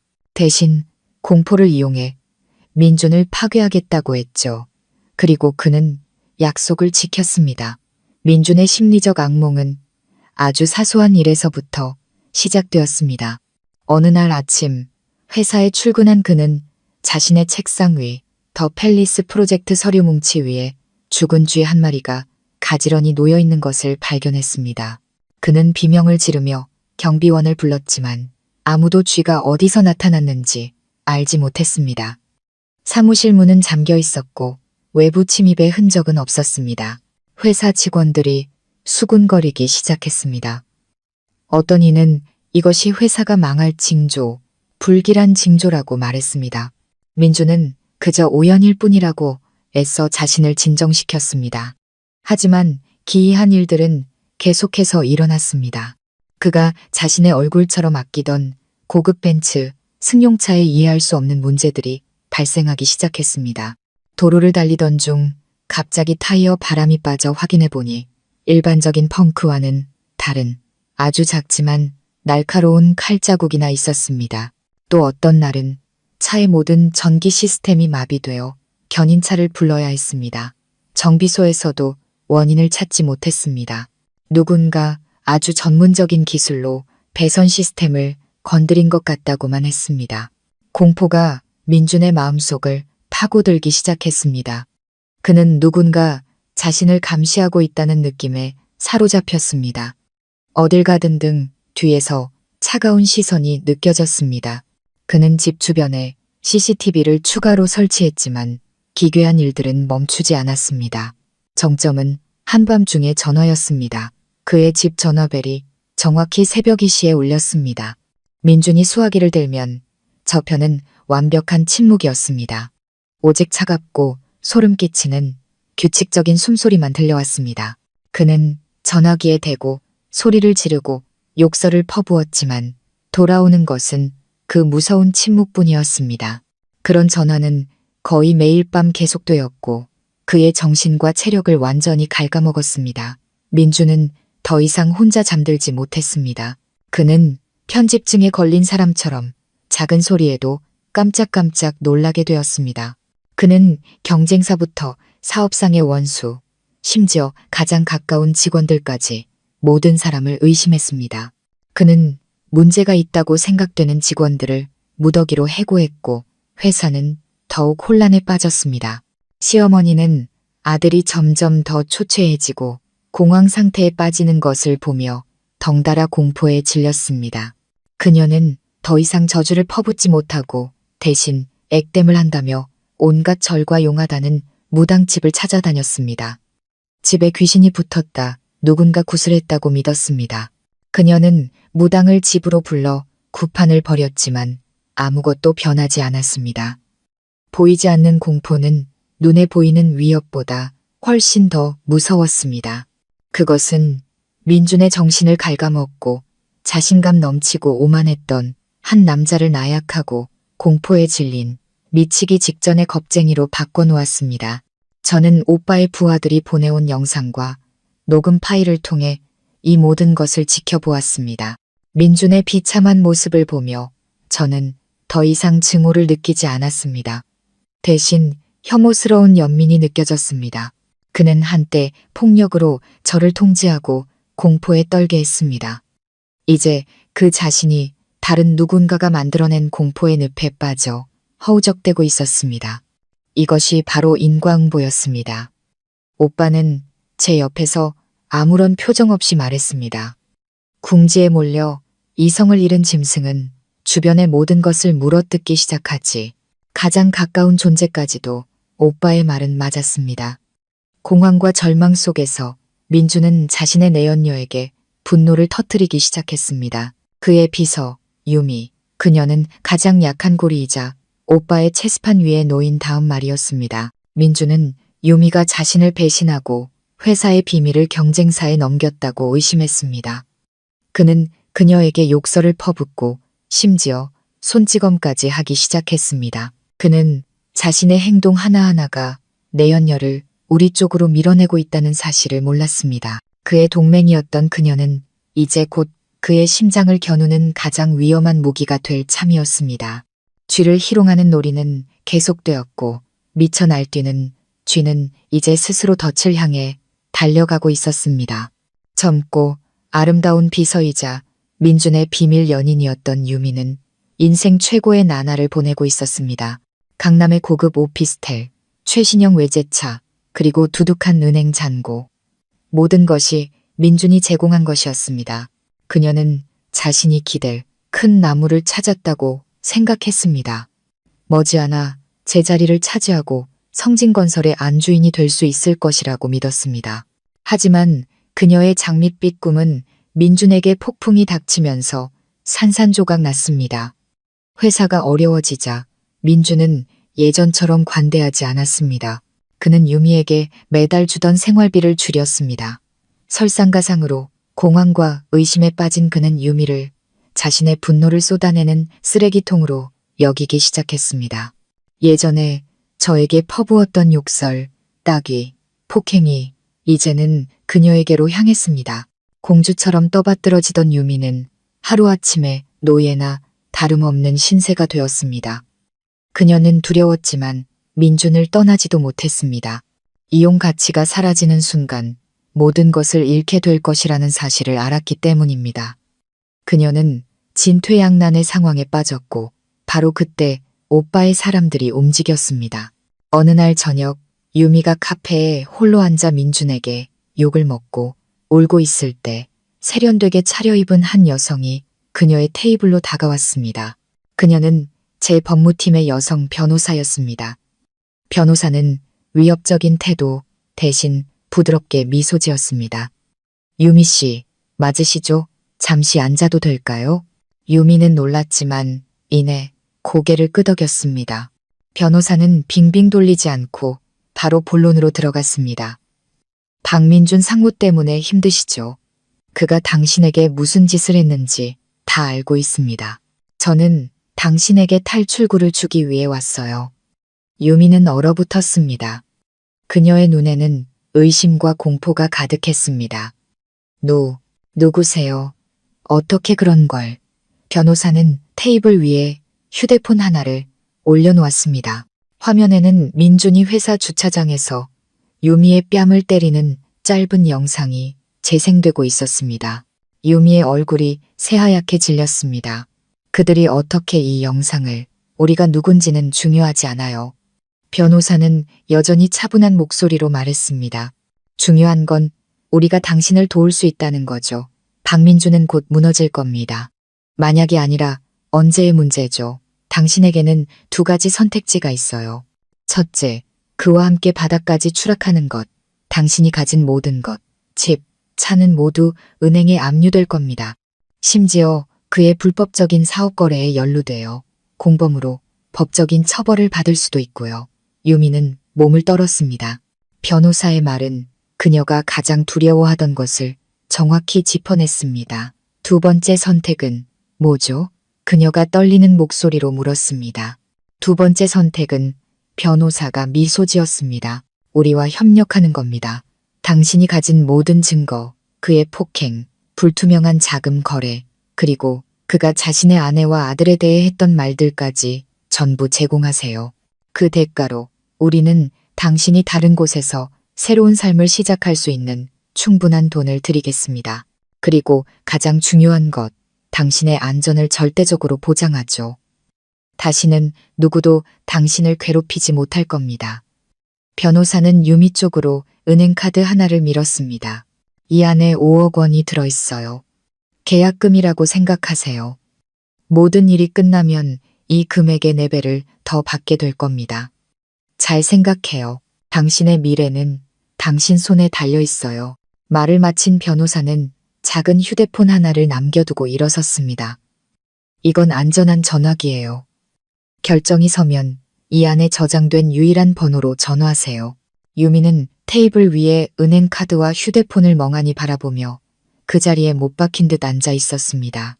그녀는 바보가 아니었습니다. 이것이 도박이라는 것을, 하지만 자신의 인생을 구원할 유일한 도박이라는 것을 알았습니다. 사랑. 그녀와 민준 사이에 사랑 같은 건 존재하지 않았습니다. 그저 이익의 교환이었을 뿐. 이제 민준이 더 이상 이익을 가져다 주지 못하자 그녀의 충성심도 함께 증발해버렸습니다. 그날 밤 유미는 잠들지 못하고 수많은 고민을 했습니다. 그리고 다음 날 아침 그 안전한 전화벨이 울렸습니다. 유미는 결정을 내린 것입니다. 며칠 후 우리는 유미로부터 소포 하나를 받았습니다. 안에는 USB 하나가 들어 있었습니다. 오빠가 그것을 컴퓨터에 꽂자 민준의 비밀스러운 사생활 전체가 드러났습니다. 민준의 대화를 녹음한 파일들이 있었습니다. 거기서 그는 저를 미친년이라 욕하며 곧 집에서 쫓아낼 것이라고 자랑스럽게 떠벌리고 있었습니다. 민준이 회사 계좌에서 수십억 원을 빼돌려 유미에게 건넨 것을 증명하는 이체, 내역서, 사본도 있었습니다. 그리고 가장 결정적인 것은 유미가 몰래 촬영한 영상이었습니다. 영상 속에서 민준은 술에 취해 유미에게 고백하고 있었습니다. 자신은 단 한 번도 저를 사랑한 적이 없으며 단지 당시 저희 집안의 배경이 자신의 성공에 도움이 될 것 같아 결혼했다고, 그는 저의 똑똑하고 독립적인 면을 혐오한다고 말했습니다. 그것이 자신을 초라하게 만들었기 때문에 저를 때린 것은 저에게 분수를 알게 하고 길들이기 위함이었다고. 이 증거들을 손에 쥔 오빠는 희미하게 미소 지었습니다. 좋아. 버리는 말이 제 역할을 훌륭하게 해냈군. 저는 화면 속의 이미지들을 보며 아무런 감정도 느끼지 못했습니다. 더 이상 아프지 않았습니다. 그저 혐오스러울 뿐. 제가 청춘을 바쳐 헌신했던 남자가 이토록 비열하고 파렴치한 인간이었다니. 하지만 민주는 몰랐습니다. 그가 한때 제 등을 찌르기 위해 사용했던 칼날이 이제는 그의 애인에 의해 날카롭게 갈아져 치명적인 일격을 준비하고 있다는 사실을. 그물은 쳐졌고 사냥감은 희롱당하는 것을 넘어 이제 자신의 동족에 의해 덫으로 내몰리고 있었습니다. 유미로부터 결정적인 증거들을 확보한 후 오빠는 이제 마지막 일격을 가할 때가 되었다고 판단했습니다. 민주는 이 시점에서 거의 폐인이 되어 있었습니다. 회사는 부도 직전이었고 자신은 귀신에 씌인 듯한 공포 속에서 살고 있었습니다. 그는 이성과 냉정함을 모두 잃었습니다. 그가 스스로 모든 죄를 실토하게 만들기에 완벽한 타이밍이었습니다. 계획은 매우 정교하게 실행되었습니다. 오빠의 부하들이 사이버 보안 회사 직원으로 위장해 민준에게 접근했습니다. 그들은 성진건설이 겪고 있는 문제에 대해 들었으며 배후에서 이 모든 것을 조종하는 자를 찾아줄 수 있다고 말했습니다. 공황 상태에 빠져 있던 민준은 지푸라기라도 잡는 심정으로 일말의 의심도 없이 즉시 동의했습니다. 바로 다음 날 전문가팀 이민준의 사무실과 집을 방문해 감시 시스템을 점검하고 새로운 보안 시스템을 설치해 주었습니다. 실제로는 그 누구도 상상할 수 없는 위치에 최첨단 도청 장치와 초소형 카메라들을 비밀리에 설치한 것이었습니다. 책상 및 펜꽂이 안, 그리고 거실 벽에 걸린 그림 액자 속에까지 이제 민준의 삶의 모든 구석이 우리의 감시 아래 놓였습니다. 덫은 설치되었고 사냥감이 스스로 머리를 들이밀기만 기다리면 되었습니다. 그리고 민준은 우리의 기대를 저버리지 않았습니다. 경계심을 완전히 풀어버린 그는 자신의 본성을 드러내기 시작했습니다. 그는 더 이상 외부인 앞에서 자신의 광기와 악랄함을 숨길 필요가 없었습니다. 그와 시어머니의 대화는 그들 범죄의 가장 생생한 증거가 되었습니다. 어느 날 저녁 술에 취한 민주는 거실 소파에 앉아 테이블을 내리치며 시어머니에게 소리쳤습니다. 보세요, 어머니. 틀림없이 누군가 저를 음해하고 있어요. 모든 게 저한테 불리하게 돌아가고 있다고요. 하지만 전 지지 않을 겁니다. 이미 다 준비해놨어요. 사람 시켜서 서연이 그년이 다른 놈이랑 붙어먹는 사진 몇 장 만들어놨어요. 법정에서 터뜨릴 겁니다. 그때도 그년이 고개 빳빳이 들고 다닐 수 있는지 보자고요. 제가 온 세상 사람들한테 전연이 바람나서 집 나간 파렴치한 년이라는 걸 증명할 겁니다. 저런 년은 애 키울 자격도 재산 한 푼 받을 자격도 없어요. 시어머니는 옆에서 말리기는커녕 맞장구를 쳤습니다. 그래, 아들아, 그렇게 해야지. 사회에서 완전히 매장시켜버려야 해. 배신자 같은 년은 절대 행복하게 살게 둬선 안 돼. 나도 생각해봤는데 소송에서 이기면 우리도 명예훼손으로 거액의 위자료를 청구하자. 그래서 길바닥에 나앉아 구걸하게 만들어야 해. 그들의 모든 대화, 그 비열한 음모는 한마디도 빠짐없이 기록되었습니다. 저는 영상을 보며 주먹을 꽉 쥐었습니다. 인간의 잔인함에는 끝이 없었습니다. 그들은 저를 빈손으로 내쫓는 것을 넘어 제 인생 전체를 파괴하고 벼랑 끝으로 밀어 넣으려 했습니다. 하지만 그들은 자신들의 말이 스스로를 묻을 깊은 무덤을 파고 있다는 사실을 몰랐습니다. 오빠는 그저 침묵했습니다. 그의 눈에 만족스러운 빛이 스쳤습니다. 그는 부하 최 실장에게 신호를 보냈습니다. 됐어. 이 자료들 전부 김 변호사에게 보내. 이제 막을 내릴 시간이라고 전해. 덫은 닫혔습니다. 쥐는 희롱당하고 동족에게 배신당했을 뿐만 아니라 스스로 감옥에 뛰어들어 문을 잠근 꼴이었습니다. 이혼 재판 날이 다가오고 있었습니다. 그것은 재판이 아니었습니다. 모든 죄악이 정의에 비달에 드러나는 공개적인 심판의 날이 될 것이었습니다. 민주는 여전히 자신이 조작한 증거를 믿고 화려한 역전승을 꿈꾸고 있었습니다. 그가 곧 자신의 인생에서 가장 끔찍한 악몽, 바로 그 자신이 만들어낸 악몽과 마주하게 될 것이라는 사실을 까맣게 모른 채 마침내 재판날이 밝았습니다. 그날 서울의 하늘은 사건의 당사자들 마음처럼 무겁고 잿빛이었습니다.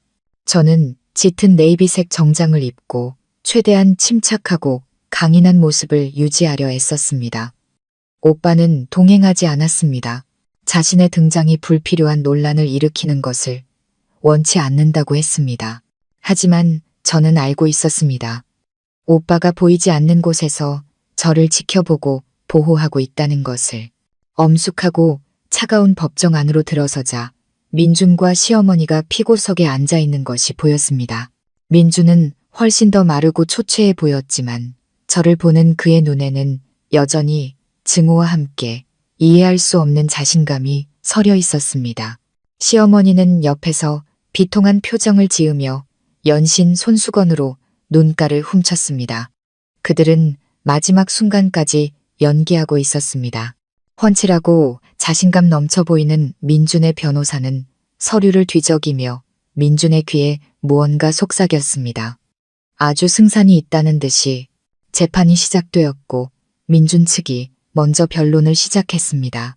그의 변호사가 일어나 비극적인 소설을 읊기 시작했습니다. 자신의 의뢰인 박민준 씨는 모범적인 남편이자 자상한 아버지였으며 가정을 위해 모든 것을 희생했다고. 하지만 그 희생에 대한 보답은 아내의 고통스러운 배신이었다고. 그리고 그는 증거들을 제출하기 시작했습니다. 처음에는 제가 다른 남성들과 저녁을 먹거나 커피를 마시는 모습이 찍힌 파파라치 사진들이었습니다. 사실 그들은 모두 저의 옛 사업 파트너들로 다시 일을 시작할 기회를 찾기 위해 안부를 묻고 조언을 구하던 자리였습니다. 하지만 민준이 고용한 사람들의 카메라와 변호사의 왜곡된 설명을 통해 평범한 만남들은 순식간에 은밀한 미래가 되었습니다. 앞권은 조잡하게 포토샵된 몇 장의 사진이었습니다. 제 얼굴을 다른 여성의 몸에 합성하여 낯선 남자와 선정적인 포즈를 취하고 있는 사진. 변호사는 목소리를 높여 선언했습니다.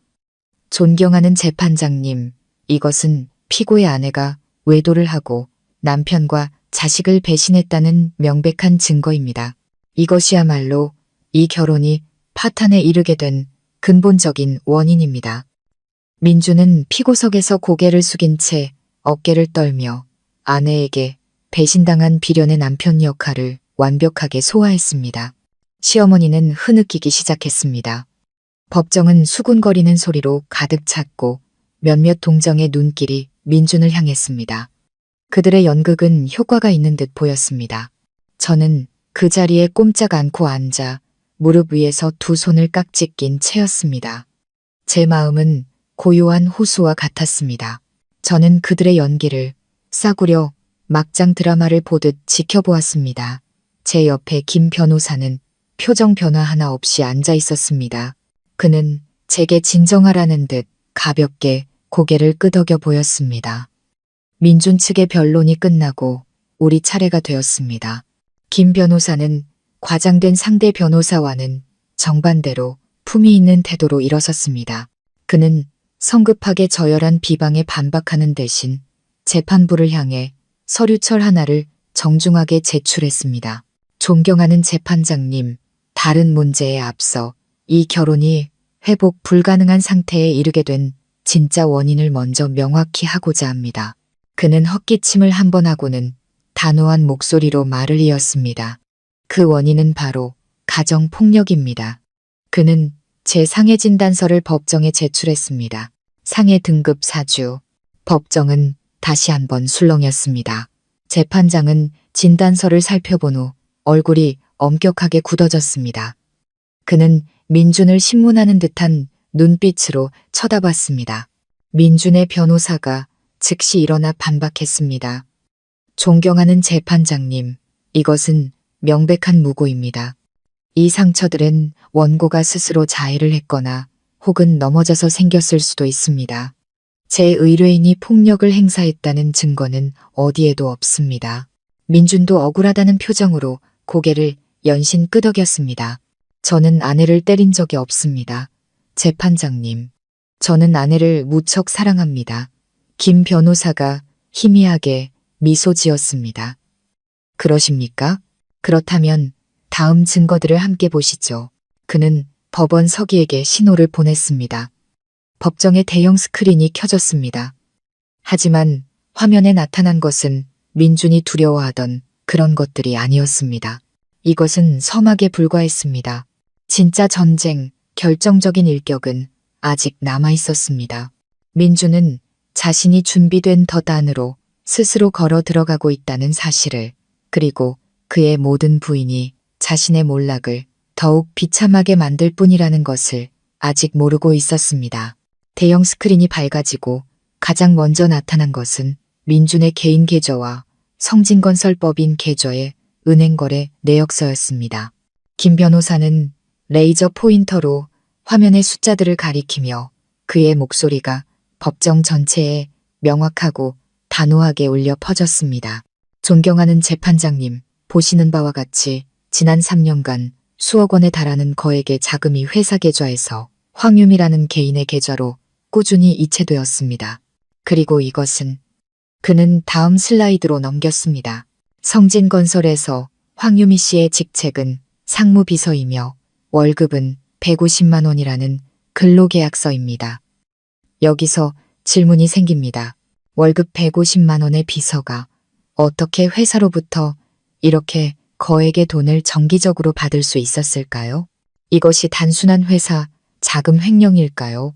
아니면 그보다 더 은밀한 관계가 있었던 걸까요? 민준의 얼굴이 하얗게 질렸습니다. 그는 자신의 비밀스러운 관계가 이렇게까지 상세하고 명확하게 드러날 줄은 상상도 못했습니다. 그의 변호사가 허둥지둥 일어나 더듬거렸습니다.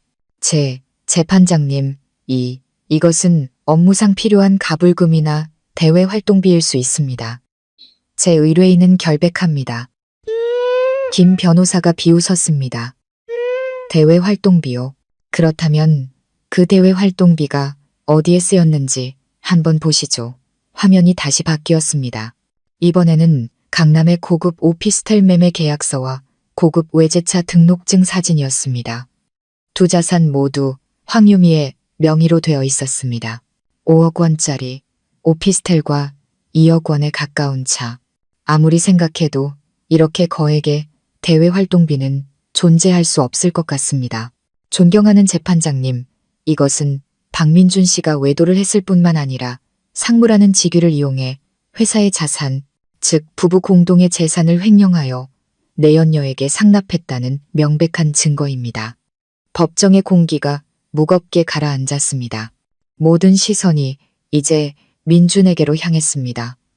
더 이상 동정이 아닌 경멸과 혐오의 눈빛이었습니다. 방청석에 앉아있던 시어머니의 얼굴은 파랗게 질려 있었습니다. 아들에게 다른 여자가 있다는 것은 알았지만 이렇게까지 무모하고 어리석게 돈을 썼을 줄은 몰랐던 것입니다. 충실하고 비련한 남편이라는 연극의 막은 무참히 찢겨나갔습니다. 하지만 이게 전부가 아니었습니다. 김 변호사는 다음 공격을 이어갔습니다. 존경하는 재판장님, 이 관계를 더욱 명확히 하기 위해 증인을 신청합니다. 법정 문이 열리고 유미가 들어섰습니다.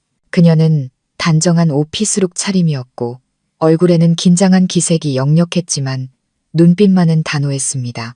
그녀의 등장은 법정 한가운데 터진 폭탄과도 같았습니다. 민주는 벌떡 일어나 유미를 손가락질하며 더듬거렸습니다.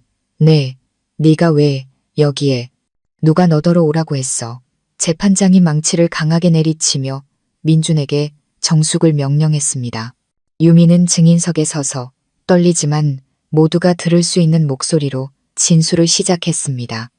그녀는 민준과의 관계를 처음부터 끝까지 모두 털어놓았습니다. 민준에게 구타당하고 폭언을 들었던 일, 민준이 보냈던 달콤한 메시지들, 그 안에는 곧 아내와 이혼하고 자신과 결혼하겠다는 약속까지 포함되어 있었습니다. 그녀는 민준이 어떻게 회사 돈을 빼돌렸는지, 저에 대해 어떤 험담을 했는지 모두 폭로했습니다. 그녀의 말 한마디 한마디가 비수가 되어 민준의 심장에 밝혔습니다. 그는 의자에 주저앉아 두 손으로 머리를 감싸쥔 채 아무도 쳐다보지 못했습니다. 그의 연극은 완전히 막을 내렸습니다. 이쯤 되자 민준의 변호사는 더 이상 변호할 말을 찾지 못했습니다. 모든 증거는 너무나 명백했고 모든 거짓말은 탄로났습니다. 그는 그저 이마에 땀을 닦으며 무력한 표정으로 서 있을 뿐이었습니다. 재판은 잠시 휴정되었고 재판부가 합의에 들어갔습니다. 민주는 석상처럼 굳어 앉아 있었습니다. 시어머니는 아들에게 달려가 흔들며 울부짖었습니다. 세상에 어쩌다 일이 이렇게 됐니? 아가, 말 좀 해봐. 왜? 하지만 민주는 대답이 없었습니다. 그는 자신이 졌다는 것을, 아주 치욕적으로 졌다는 것을 알았습니다. 그는 이미지와 명예를 잃었고 곧 자신의 모든 재산을 잃게 될 것이었습니다. 하지만 그에게는 아직 마지막 희망의 불씨가 남아 있었습니다. 제가 외도했다는 조작된 증거들. 그는 여전히 제가 깨끗하지 않다는 것을 증명하기만 하면 양육권을 가져오고 재산의 일부라도 지킬 수 있을 것이라 믿었습니다. 그는 몰랐습니다. 자신을 지옥의 가장 밑바닥으로 떨어뜨릴 진짜 파멸의 일격이 아직 남아있다는 사실을. 휴정 시간이 끝나고 재판은 극도의 긴장감 속에서 재개되었습니다. 민주는 약간의 기운을 차린 듯 보였습니다. 아마도 절망이 무모함으로 변한 것이겠지요. 그는 마지막 도박을 걸기로 결심했습니다. 그의 변호사가 애써 자신감 있는 표정을 지으며 일어섰습니다. 존경하는 재판장님, 원고 측이 제시한 것들은 모두 여론을 호도하기 위한 수단에 불과합니다. 이 사건의 핵심은 원고의 부정행위입니다. 저희는 기존의 입장을 고수하며 저희가 제출한 외도 증거들을 재판부께서 신중히 검토해 주시길 요청하는 바입니다. 그는 여전히 조작된 사진들에 매달리며 상황을 반전시킬 수 있다는 헛된 희망을 품고 있었습니다. 법정의 모든 시선이 다시 우리를 향했습니다. 김 변호사가 어떻게 반격할지 모두가 숨죽여 지켜보았습니다. 하지만 이번에 김 변호사는 아무 말도 하지 않았습니다. 그는 그저 법원 서기에게 신호를 보냈고 대형 스크린이 다시 한번 켜졌습니다. 하지만 이번에 화면에 나타난 것은 딱딱한 서류가 아닌 영상이었습니다. 민준의 저택 거실 전체를 조망하는 천장 각도에서 몰래 촬영된 영상. 영상이 시작되자 술과 분노로 얼굴이 시뻘개진 민준이 소파에 앉아있는 모습이 나타났습니다. 맞은편에는 시어머니가 앉아 있었고 민준의 분노에 찬 목소리가 울려 퍼졌습니다. 바로 저와 오빠가 도청장치를 통해 들었던 그 대화였습니다. 보세요, 어머니. 틀림없이 누군가 저를 음해하고 있어요. 모든 게 저한테 불리하게 돌아가고 있다고요. 하지만 전 지지 않을 겁니다. 이미 다 준비해놨어요. 사람 시켜서 서연이 그년이 다른 놈이랑 붙어먹는 사진 몇 장 만들어놨어요. 법정에서 터뜨릴 겁니다. 그때도 그년이 고개 빳빳이 들고 다닐 수 있는지 보자고요. 제가 온 세상 사람들한테 전연이 바람나서 집 나간 파렴치한 년이라는 걸 증명할 겁니다. 한 글자 한 글자가 죽은 듯 조용한 법정 안에 선명하게 울려 퍼졌습니다. 피고석의 민주는 화면을 뚫어져라 쳐다보며 그대로 얼어붙었습니다. 그는 가장 사적이고 가장 추악한 자신의 음모가 온 세상에 공개적으로 상영되고 있다는 사실을 믿을 수 없었습니다. 영상은 시어머니의 날카로운 목소리로 이어졌습니다. 그래, 아들아, 그렇게 해야지. 사회에서 완전히 매장시켜버려야 해. 배신자 같은 년은 절대 행복하게 살게 둬선 안 돼. 스스로 자백한 더 이상 부인할 수 없는 증거. 민준의 변호사는 입을 떡 벌린 채 얼굴이 새하얗게 질렸고 손에 들고 있던 서류철이 바닥으로 떨어졌습니다. 그의 연극, 그의 웅변은 이제 우스꽝스러운 광대노름이 되어버렸습니다. 하지만 악몽은 아직 끝나지 않았습니다. 김 변호사가 다시 한번 신호를 보내자 화면은 다른 영상으로 바뀌었습니다. 이번에는 민준의 사무실이었습니다. 여전히 민준이었지만 좀 더 제정신인 상태의 민준이었습니다. 그는 자신의 변호사와 대화하고 있었습니다. 어떤 방법을 쓰든 상관없어.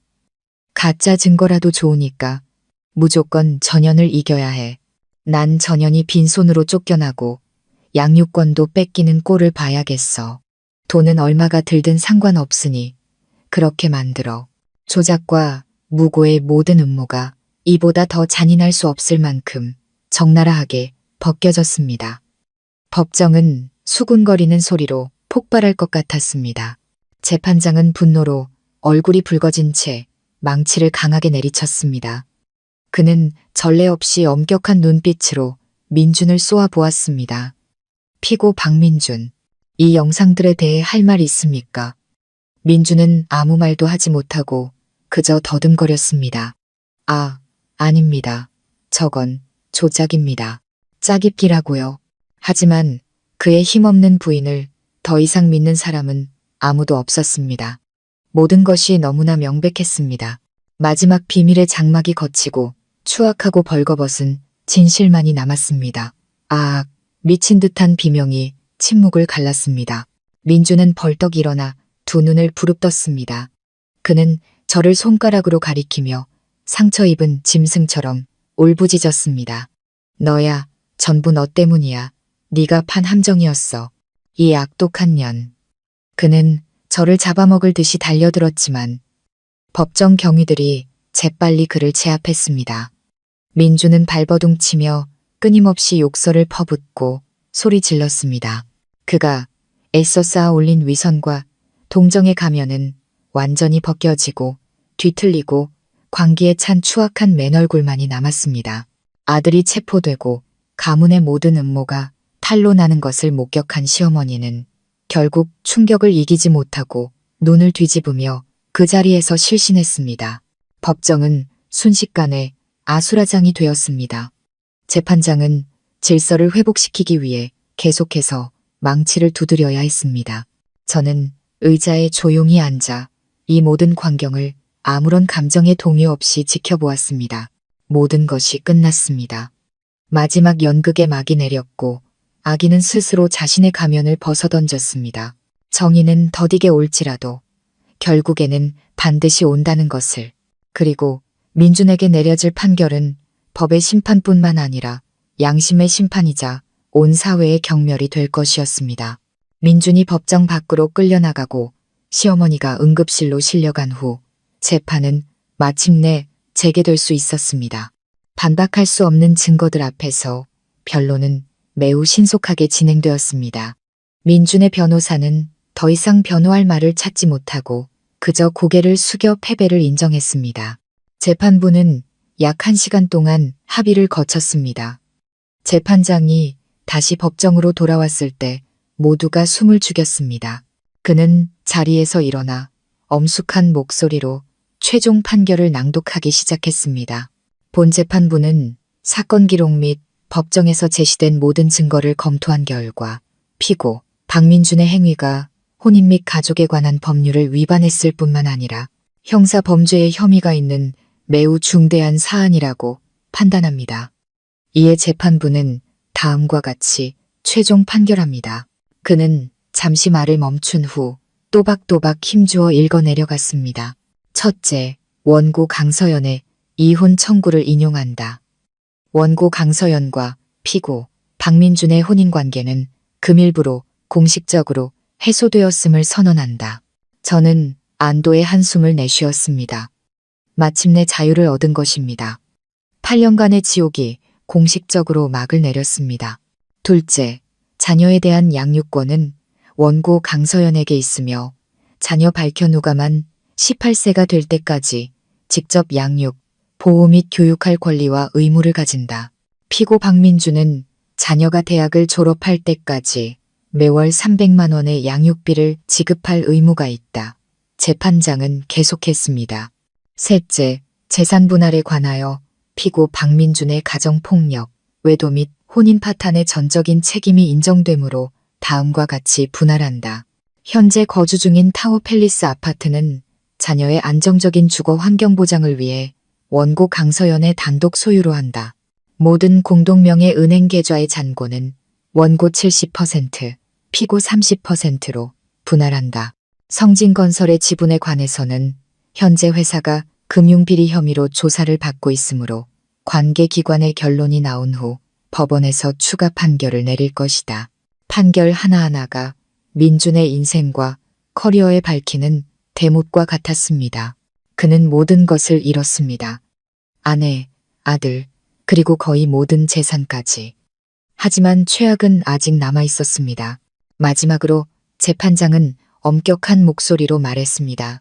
피고 박민준의 상해, 무고 및 증거 위조 행위는 형사 범죄 구성 요건을 충족한다고 판단되는 바, 본 재판부는 이 사건 기록 전체를 검찰로 이송하여 법률에 따라 수사 및 기소 절차를 진행하도록 명한다.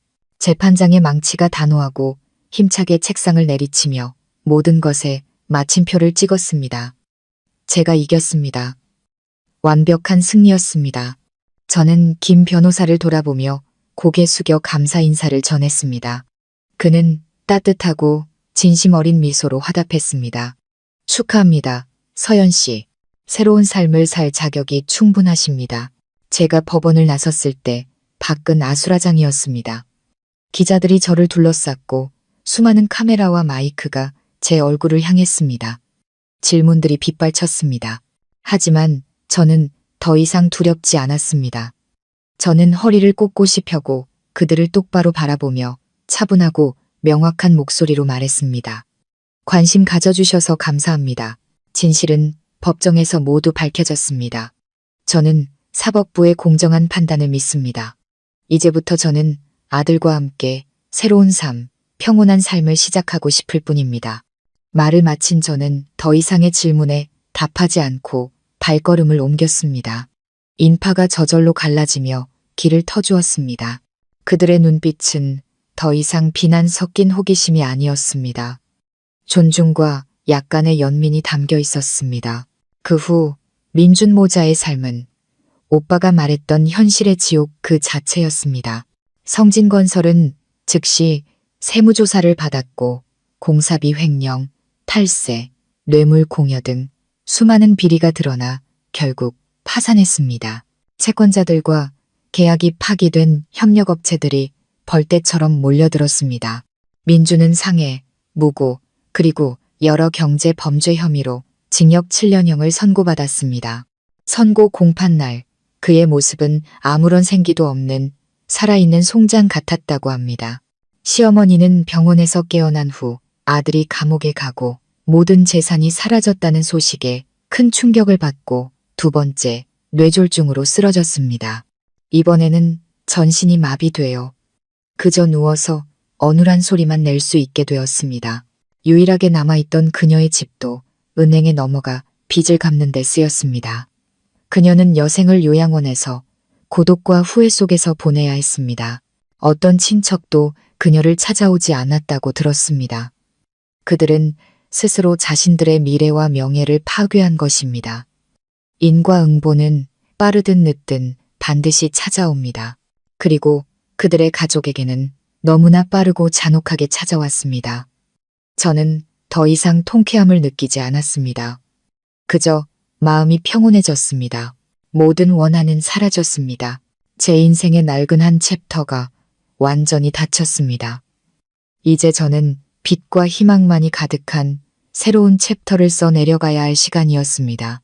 폭풍이 지나간 후 제게는 맑고 평온한 하늘이 펼쳐졌습니다.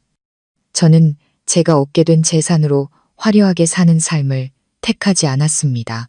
지난 힘든 시간들은 제게 진정한 행복이 돈이나 물질이 아닌 마음의 평화에 있다는 것을 가르쳐 주었습니다. 저는 고통스러운 기억이 가득한 그 타워 팰리스를 팔고 조용한 교회에 더 작고 아늑한 집을 샀습니다. 아들 현우가 시끄러운 도시의 소음과 구설수에서 벗어나 맑고 깨끗한 환경에서 자라길 바랐습니다. 저와 오빠의 관계는 그 어느 때보다 돈독해졌습니다. 오빠는 더 이상 미스터리한 거물이 아닌 언제나 제 곁에서 우리 모자를 지켜주는 든든한 오빠로 돌아왔습니다. 오빠는 자주 집에 들러 현우와 놀아주었습니다. 조카를 목말 태우고 환하게 웃는 오빠의 모습을 볼 때마다 제 마음은 따뜻해졌습니다. 오빠도 조금씩 변해갔습니다. 차갑고 날카로운 모습 대신 따뜻하고 차분한 모습이 늘어났습니다. 아마도 저와 현우를 지켜낸 것이 지난 수년간 오빠의 마음을 짓눌렀던 응어리와 자책감을 풀어준 모양입니다. 저는 제 열정을 되찾기로 결심했습니다. 더 이상 동시통역사로 일하지는 않았습니다. 그 일은 출장이 너무 잦았으니까요. 저는 가진 돈의 일부를 투자해 평온이라는 이름의 작은 북카페를 열었습니다. 높은 책장에 책이 가득하고 감미로운 연주곡이 흐르며 향긋한 커피 향이 가득한 조용한 공간. 그곳은 곧 책을 사랑하는 사람들, 복잡한 세상 속에서 안식처를 찾는 영혼들이 즐겨 찾는 장소가 되었습니다. 저는 손님에게 직접 커피를 내려주고 좋은 책을 추천해 주거나 그저 한쪽 구석에 앉아 사람들을 바라보며 미소 짓는 것에서 소박한 기쁨을 찾았습니다. 제 삶은 잔잔하고 의미 있게 흘러갔습니다. 가끔 민준에 대한 소식이 들려왔습니다. 그는 모범수로 5년 만에 출소했지만 바깥 세상은 감옥보다 더 혹독했습니다. 가족도 돈도 직업도 없이 전과자라는 꼬리표까지 달린 그는 제대로 된 일자리를 구하지 못했습니다. 막노동을 전전하며 힘겹게 살아간다고 얼굴에는 항상 피로와 과거의 그림자가 어려 있다고 들었습니다. 어느 날 오후 그가 제 카페를 찾아왔습니다. 그는 멀리서 안을 들여다볼 뿐 차마 들어오지는 못했습니다. 그는 무척 늙고 초라해 보였습니다. 저는 그를 보았지만 나가서 만나지는 않았습니다. 모든 원한은 끝났습니다. 우리는 이제 완전히 다른 길을 걷는 서로에게 아무 의미 없는 타인이었으니까요. 몇 년 후 카페에서 열린 신진 작가와의 만남 행사에서 저는 정우 씨를 만났습니다.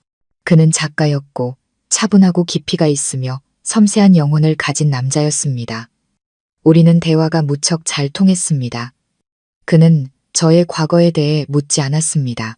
그는 오직 현재의 저, 폭풍우를 이겨낸 강하고 독립적인 여성인 저를 바라봐 주었습니다. 우리의 사랑은 자연스럽고 잔잔하게 찾아왔습니다. 그는 어느 해 진력, 바로 이 평온 카페에서 자신이 직접 엮은 풀꽃 반지로 제게 청혼했습니다. 우리의 결혼식은 소박하지만 따뜻하게 오직 가족과 가장 가까운 친구들만 모시고 열렸습니다.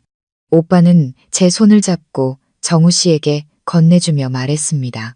나 대신 우리 서연이 잘 부탁하네. 오빠의 눈가가 촉촉이 젖어 있었습니다. 지금의 시어머니 정우 씨의 어머니는 온화하고 속이 깊은 분입니다. 저를 친딸처럼, 현우를 친손주처럼 아껴주십니다. 저는 태어나서 처음으로 진정한 시어머니의 사랑을 느꼈습니다. 제 삶은 이제 더할 나위 없이 완전해졌습니다. 저를 사랑해주는 남편, 착한 아들, 언제나 곁을 지켜주는 오빠, 그리고 따뜻한 시댁 식구들. 지나온 길을 돌아보면 더 이상 원망이나 후회는 없습니다. 과거의 고통이 오늘의 저를 단련시켰습니다. 그것은 제게 행복을 소중히 여기는 법, 제 자신과 소중한 사람들을 사랑하는 법을 가르쳐 주었습니다. 때로는 가장 어두운 밤을 지나야만 인생에서 가장 눈부신 새벽을 볼 수 있는 법입니다. 그리고 저는 마침내 저만의 새벽을 찾았습니다. 후반부 해설. 시청자 여러분, 주인공 서연 씨의 파란만장한 이야기가 막을 내렸을 때 저는 우리 모두의 마음속에 악인이 벌을 받고 선한 사람이 평화를 찾는 모습에서 오는 통쾌함과 만족감이 자리 잡았을 것이라 믿습니다. 정의가 실현되고 권선징악이 이루어지는 것, 그것은 질서가 회복되는 것을 목격할 때 인간이 느끼는 본능적이고 자연스러운 감정입니다. 하지만 우리가 단지 그 감정에만 머무른다면 어쩌면 이 이야기가 우리에게 던지는 더 깊은 의미와 소중한 교훈들을 놓치게 될지도 모릅니다. 왜냐하면 현실의 삶에는 마지막 순간에 조폭 보스 오빠가 나타나 모든 것을 해결해주는 일이 항상 일어나지는 않기 때문입니다. 영화처럼 완벽한 복수 계획이 항상 우리를 기다리고 있지도 않습니다. 하지만 우리에게 언제나 있는 것, 그 누구도 빼앗을 수 없는 것은 바로 우리 내면의 힘, 선택의 의지, 그리고 우리 스스로의 힘으로 인생의 해피엔딩을 써내려갈 수 있는 능력입니다. 자신의 집이라는 감옥에 갇힌 말 못하는 피해자에서 자유롭고 평온한 삶의 주인이 된 서연 씨의 여정은 존엄성을 되찾기 위한 투쟁의 길을 상세히 보여주는 지도와 같습니다. 그리고 그 안에는 현재 막다른 길에 서 있다고 느끼는 모든 분들에게 귀중한 교훈이 담겨 있습니다. 첫 번째 교훈, 그리고 아마도 가장 고통스러운 교훈은 바로 악의 본질에 대한 인식입니다. 이 이야기 속 악의 화신인 남편 민주는 어느 날 갑자기 나타난 괴물이 아닙니다. 태어날 때부터 악마였던 것도 아닙니다. 그의 악은 서서히 진행된 타락의 과정이었습니다. 낮은 자존감과 가부장적인 사고방식, 그리고 무엇보다 주변 사람들의 방관이라는 자양분을 먹고 자라난 내면의 부패였습니다. 8년 전에 민주는 다정하고 아내를 사랑하는 남편이었습니다. 하지만 성공이 찾아오고 권력과 돈이 그의 영혼 속 결핍을 채우기 시작하면서 병적인 자아가 비대해졌습니다. 그는 자신보다 똑똑하고 유능한 아내를 받아들일 수 없었습니다. 아내가 모든 것을 포기하고 내조에 전념했음에도 불구하고 그녀의 과거 성공은 여전히 그의 열등한 남성성을 위협하는 악몽이자 치욕이었습니다. 그리고 폭력은 그가 권력을 확인하고 자신의 배우자를 짓밟아 스스로가 더 위대하다고 느끼기 위해 사용한 가장 마지막에 그리고 가장 비열한 수단이었습니다. 이것은 많은 남성들이 자신의 열등감을 직시하지 못하고 뒤틀린 균형감을 되찾기 위해 곁에 있는 여성을 파괴하는 우리 사회의 슬픈 현실을 보여줍니다. 그들은 그런 행동이 자신의 강함을 증명하는 것이 아니라 자신의 나약함과 비열함을 가장 밑바닥까지 드러내는 것임을 깨닫지 못합니다. 그리고 민준의 곁에는 또 다른 형태의 악이 있었습니다. 소리 없지만 더 무서운 악, 바로 시어머니의 동조입니다. 그녀는 며느리를 직접 때리지는 않았지만 남편이 화낼 땐 아내가 참는 법이라거나 남자는 체면이 중요하니 네가 좀 참아라와 같은 방관적인 말들은 민준 내면의 폭력이라는 괴물을 매일같이 키워낸 독약이었습니다. 그녀의 침묵은 인내가 아니라 이기심이었습니다. 그녀는 오직 집안의 거짓된 평화, 아들의 체면만을 중시했을 뿐 한때 가족으로 맞이했던 며느리의 멍자국과 눈물, 고통은 철저히 외면했습니다. 이 세상에 얼마나 많은 그런 시어머니들이, 그런 방관자들이 있을까요? 단지 내 고통이 아니라는 이유로 집안일은 집안에서 해결해야 한다는 명분 아래 폭력 앞에서 눈 감고 침묵을 선택하는 사람들. 악 앞에서 침묵하는 것은 악의 또 다른 형태입니다. 그것은 폭력이 싹트고 자라나는 비옥한 토양입니다. 여기서 얻을 수 있는 교훈은 우리는 직접적인 가해자에게 맞서 싸워야 할 뿐만 아니라 침묵으로 악에 동조하고 방관하는 이들에게도 목소리를 내야 한다는 것입니다. 문명사회는 공포와 침묵 위에 세워질 수 없습니다. 그것은 잘못된 것을 잘못되었다고 말하고 약자를 보호하는 용기 위에 세워져야 합니다. 그것이 가족이든 타인이든 말이죠. 그리고 물론 인과응보는 결코 틀리지 않습니다. 민준과 시어머니의 몰락은 초자연적인 징벌이 아닙니다. 그것은 그들이 뿌린 씨앗에서 싹튼 필연적인 결과이자 논리적인 귀결입니다. 민준은 자신의 오만함에 의해 침몰했습니다. 그는 아내를 얕봤고 정체불명의 오빠를 무시했으며 결국 스스로 준비된 덧단으로 걸어들어갔습니다.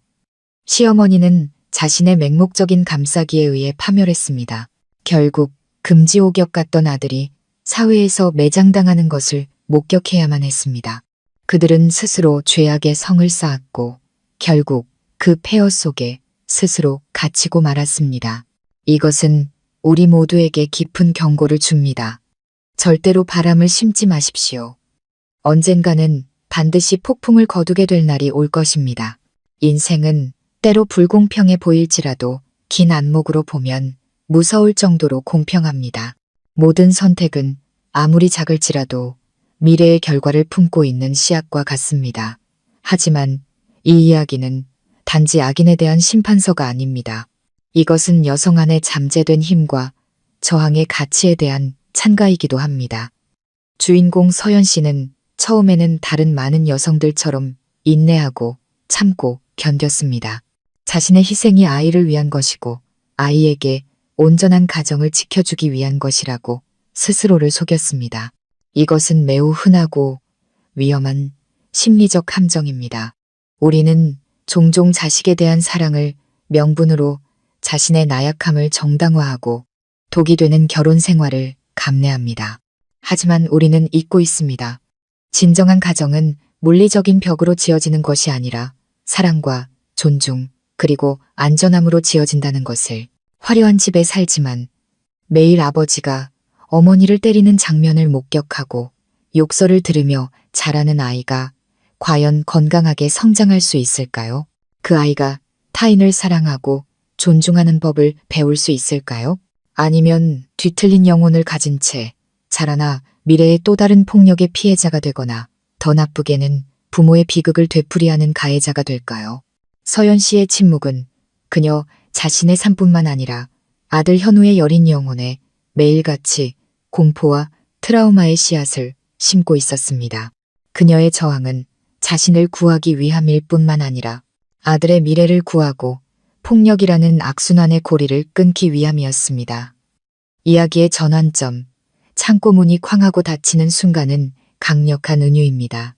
그것은 단순한 신체적 감금이 아니라 정신의 마지막 감옥이었습니다. 모든 탈출구가 막히고 마지막 희망마저 사라진 듯 보였을 때, 바로 그때 서연 씨 내면에 잠재된 힘이 깨어났습니다. 그녀는 울부짖거나 애원하지 않았습니다. 그녀는 행동했습니다. 아들에게 신호를 보내는 작고 절박하지만 결정적인 행동을.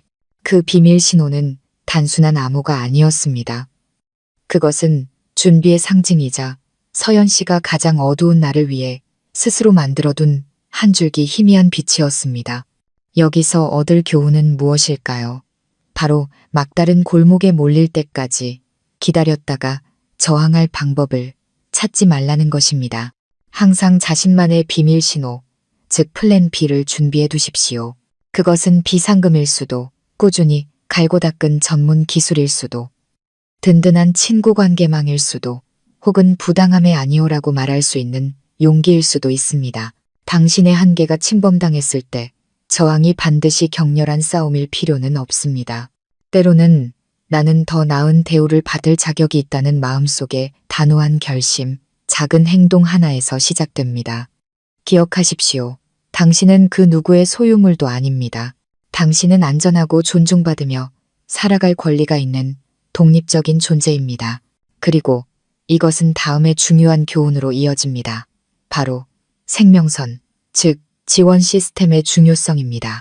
이야기 속에서 오빠는 구원자이자 전능한 힘으로 등장합니다. 하지만 현실에서 당신의 오빠는 조폭 보스가 아닐 수도 있습니다.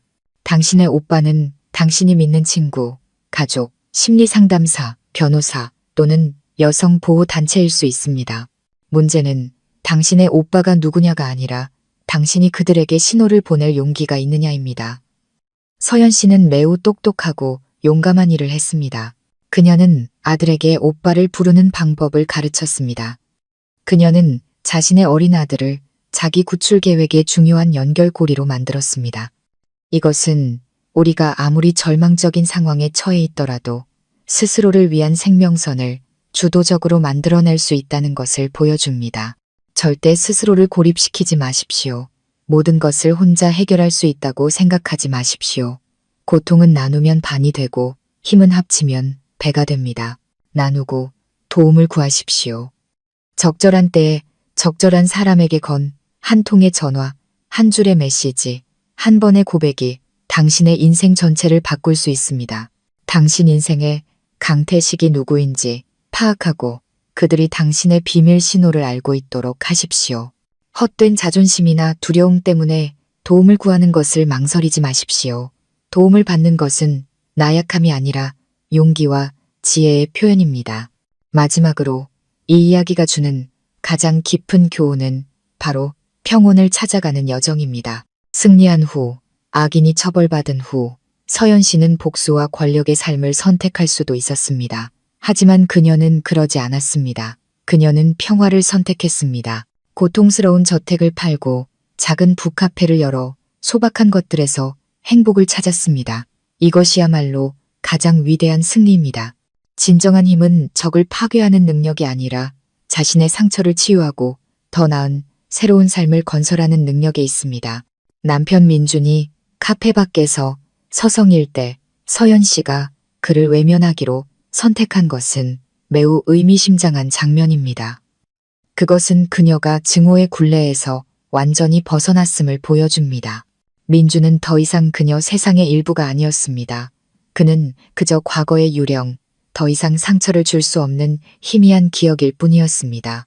때로는 망각과 무관심이 가장 잔인한 복수가 되기도 합니다. 그러한 평온을 얻기 위해 우리는 내려놓는 법을 배워야 합니다. 증오를 내려놓고 과거를 내려놓고 그리고 용서해야 합니다. 여기서의 용서는 가해자를 위한 용서가 아닙니다. 그들의 죄를 없애주는 것이 아닙니다. 그 용서는 바로 자기 자신을 위한 것입니다. 한때 나약했던 나 자신을 타인이 나를 아프게 하도록 내버려뒀던 나 자신을 용서하는 것입니다. 잘못된 선택과 순진했던 희망들을 용서하는 것입니다.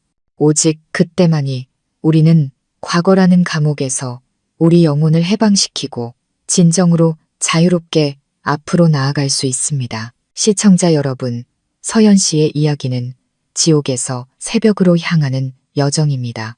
이 이야기는 우리에게 신체적이든 정신적이든 모든 형태의 폭력은 비난받아 마땅하며 결코 용납될 수 없음을 가르쳐줍니다.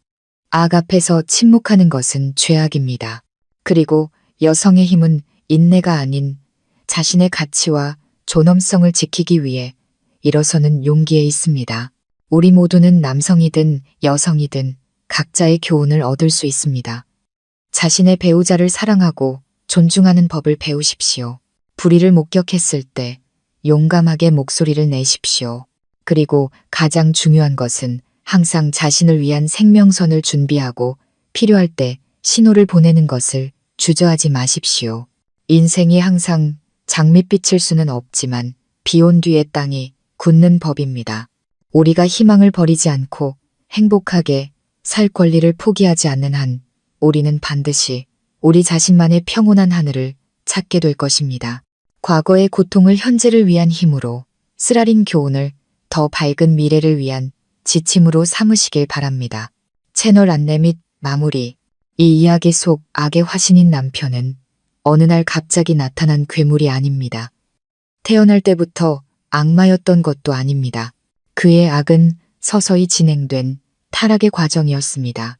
낮은 자존감과 가부장적인 사고방식, 그리고 무엇보다 주변 사람들의 방관이라는 자양분을 먹고 자라난 내면의 부패였습니다. 8년 전에 그는 다정하고 아내를 사랑하는 남편이었습니다. 하지만 성공이 찾아오고 권력과 돈이 그의 영혼 속 결핍을 채우기 시작하면서 병적인 자아가 비대해졌습니다. 그는 자신보다 똑똑하고 유능한 아내를 받아들일 수 없었습니다. 아내가 모든 것을 포기했음에도 불구하고 그녀의 과거 성공은 여전히 그의 열등한 남성성을 위협하는 악몽이자 치욕이었습니다. 그리고 폭력은 그가 권력을 확인하고 자신의 배우자를 짓밟아 스스로가 더 위대하다고 느끼기 위해 사용한 가장 마지막에 그리고 가장 비열한 수단이었습니다. 이것은 많은 남성들이 자신의 열등감을 직시하지 못하고 뒤틀린 균형감을 되찾기 위해 곁에 있는 여성을 파괴하는 우리 사회의 슬픈 현실을 보여줍니다. 그들은 그런 행동이 자신의 강함을 증명하는 것이 아니라 자신의 나약함과 비열함을 가장 밑바닥까지 드러내는 것임을 깨닫지 못합니다. 시청자 여러분께서 방금 들으신 이야기는 교육 및 오락을 목적으로 창작된 허구의 내용입니다. 이야기 속 인물, 사건, 배경은 모두 상상에 의한 것이며 현실의 특정 개인이나 단체를 암시할 의도가 전혀 없음을 밝힙니다. 본 이야기는 가정폭력 반대, 저항의 힘, 그리고 도움 요청의 중요성에 대한 인간적인 메시지를 전달하고자 구성되었습니다. 본 영상의 내용은 법률적, 심리적 또는 전문적인 조언으로 간주되어서는 안 됩니다. 만약 시청자 여러분 또는 주변 분들이 가정폭력이나 심리적 어려움과 같은 유사한 문제에 직면해 계신다면 정확하고 시기적절한 도움을 받으실 수 있도록 반드시 전문가, 변호사 또는 관련 기관 및 단체에 상담과 지원을 요청하시기 바랍니다. 지금까지 저희의 이야기를 경청해 주셔서 진심으로 감사합니다. 여유로운 노후 채널은 시청자 여러분과 함께 인생의 다양한 이야기와 깊이 있는 교훈을 나누며 더 나은 삶, 더 행복한 삶을 함께 만들어가는 동반자가 되고자 합니다. 오늘 이야기가 여러분의 마음에 작은 울림을 주었다면 좋아요와 공유 버튼을 눌러 주변 분들과 함께 나눠주시길 바랍니다. 그리고 무엇보다 구독과 알림 설정을 통해 앞으로 이어질 의미 있는 이야기들을 놓치지 마세요. 여러분의 구독 하나하나가 저희에게는 더 좋은 콘텐츠를 만드는 가장 큰 원동력이 됩니다. 그럼 다음 이야기에서 다시 찾아뵙겠습니다. 감사합니다.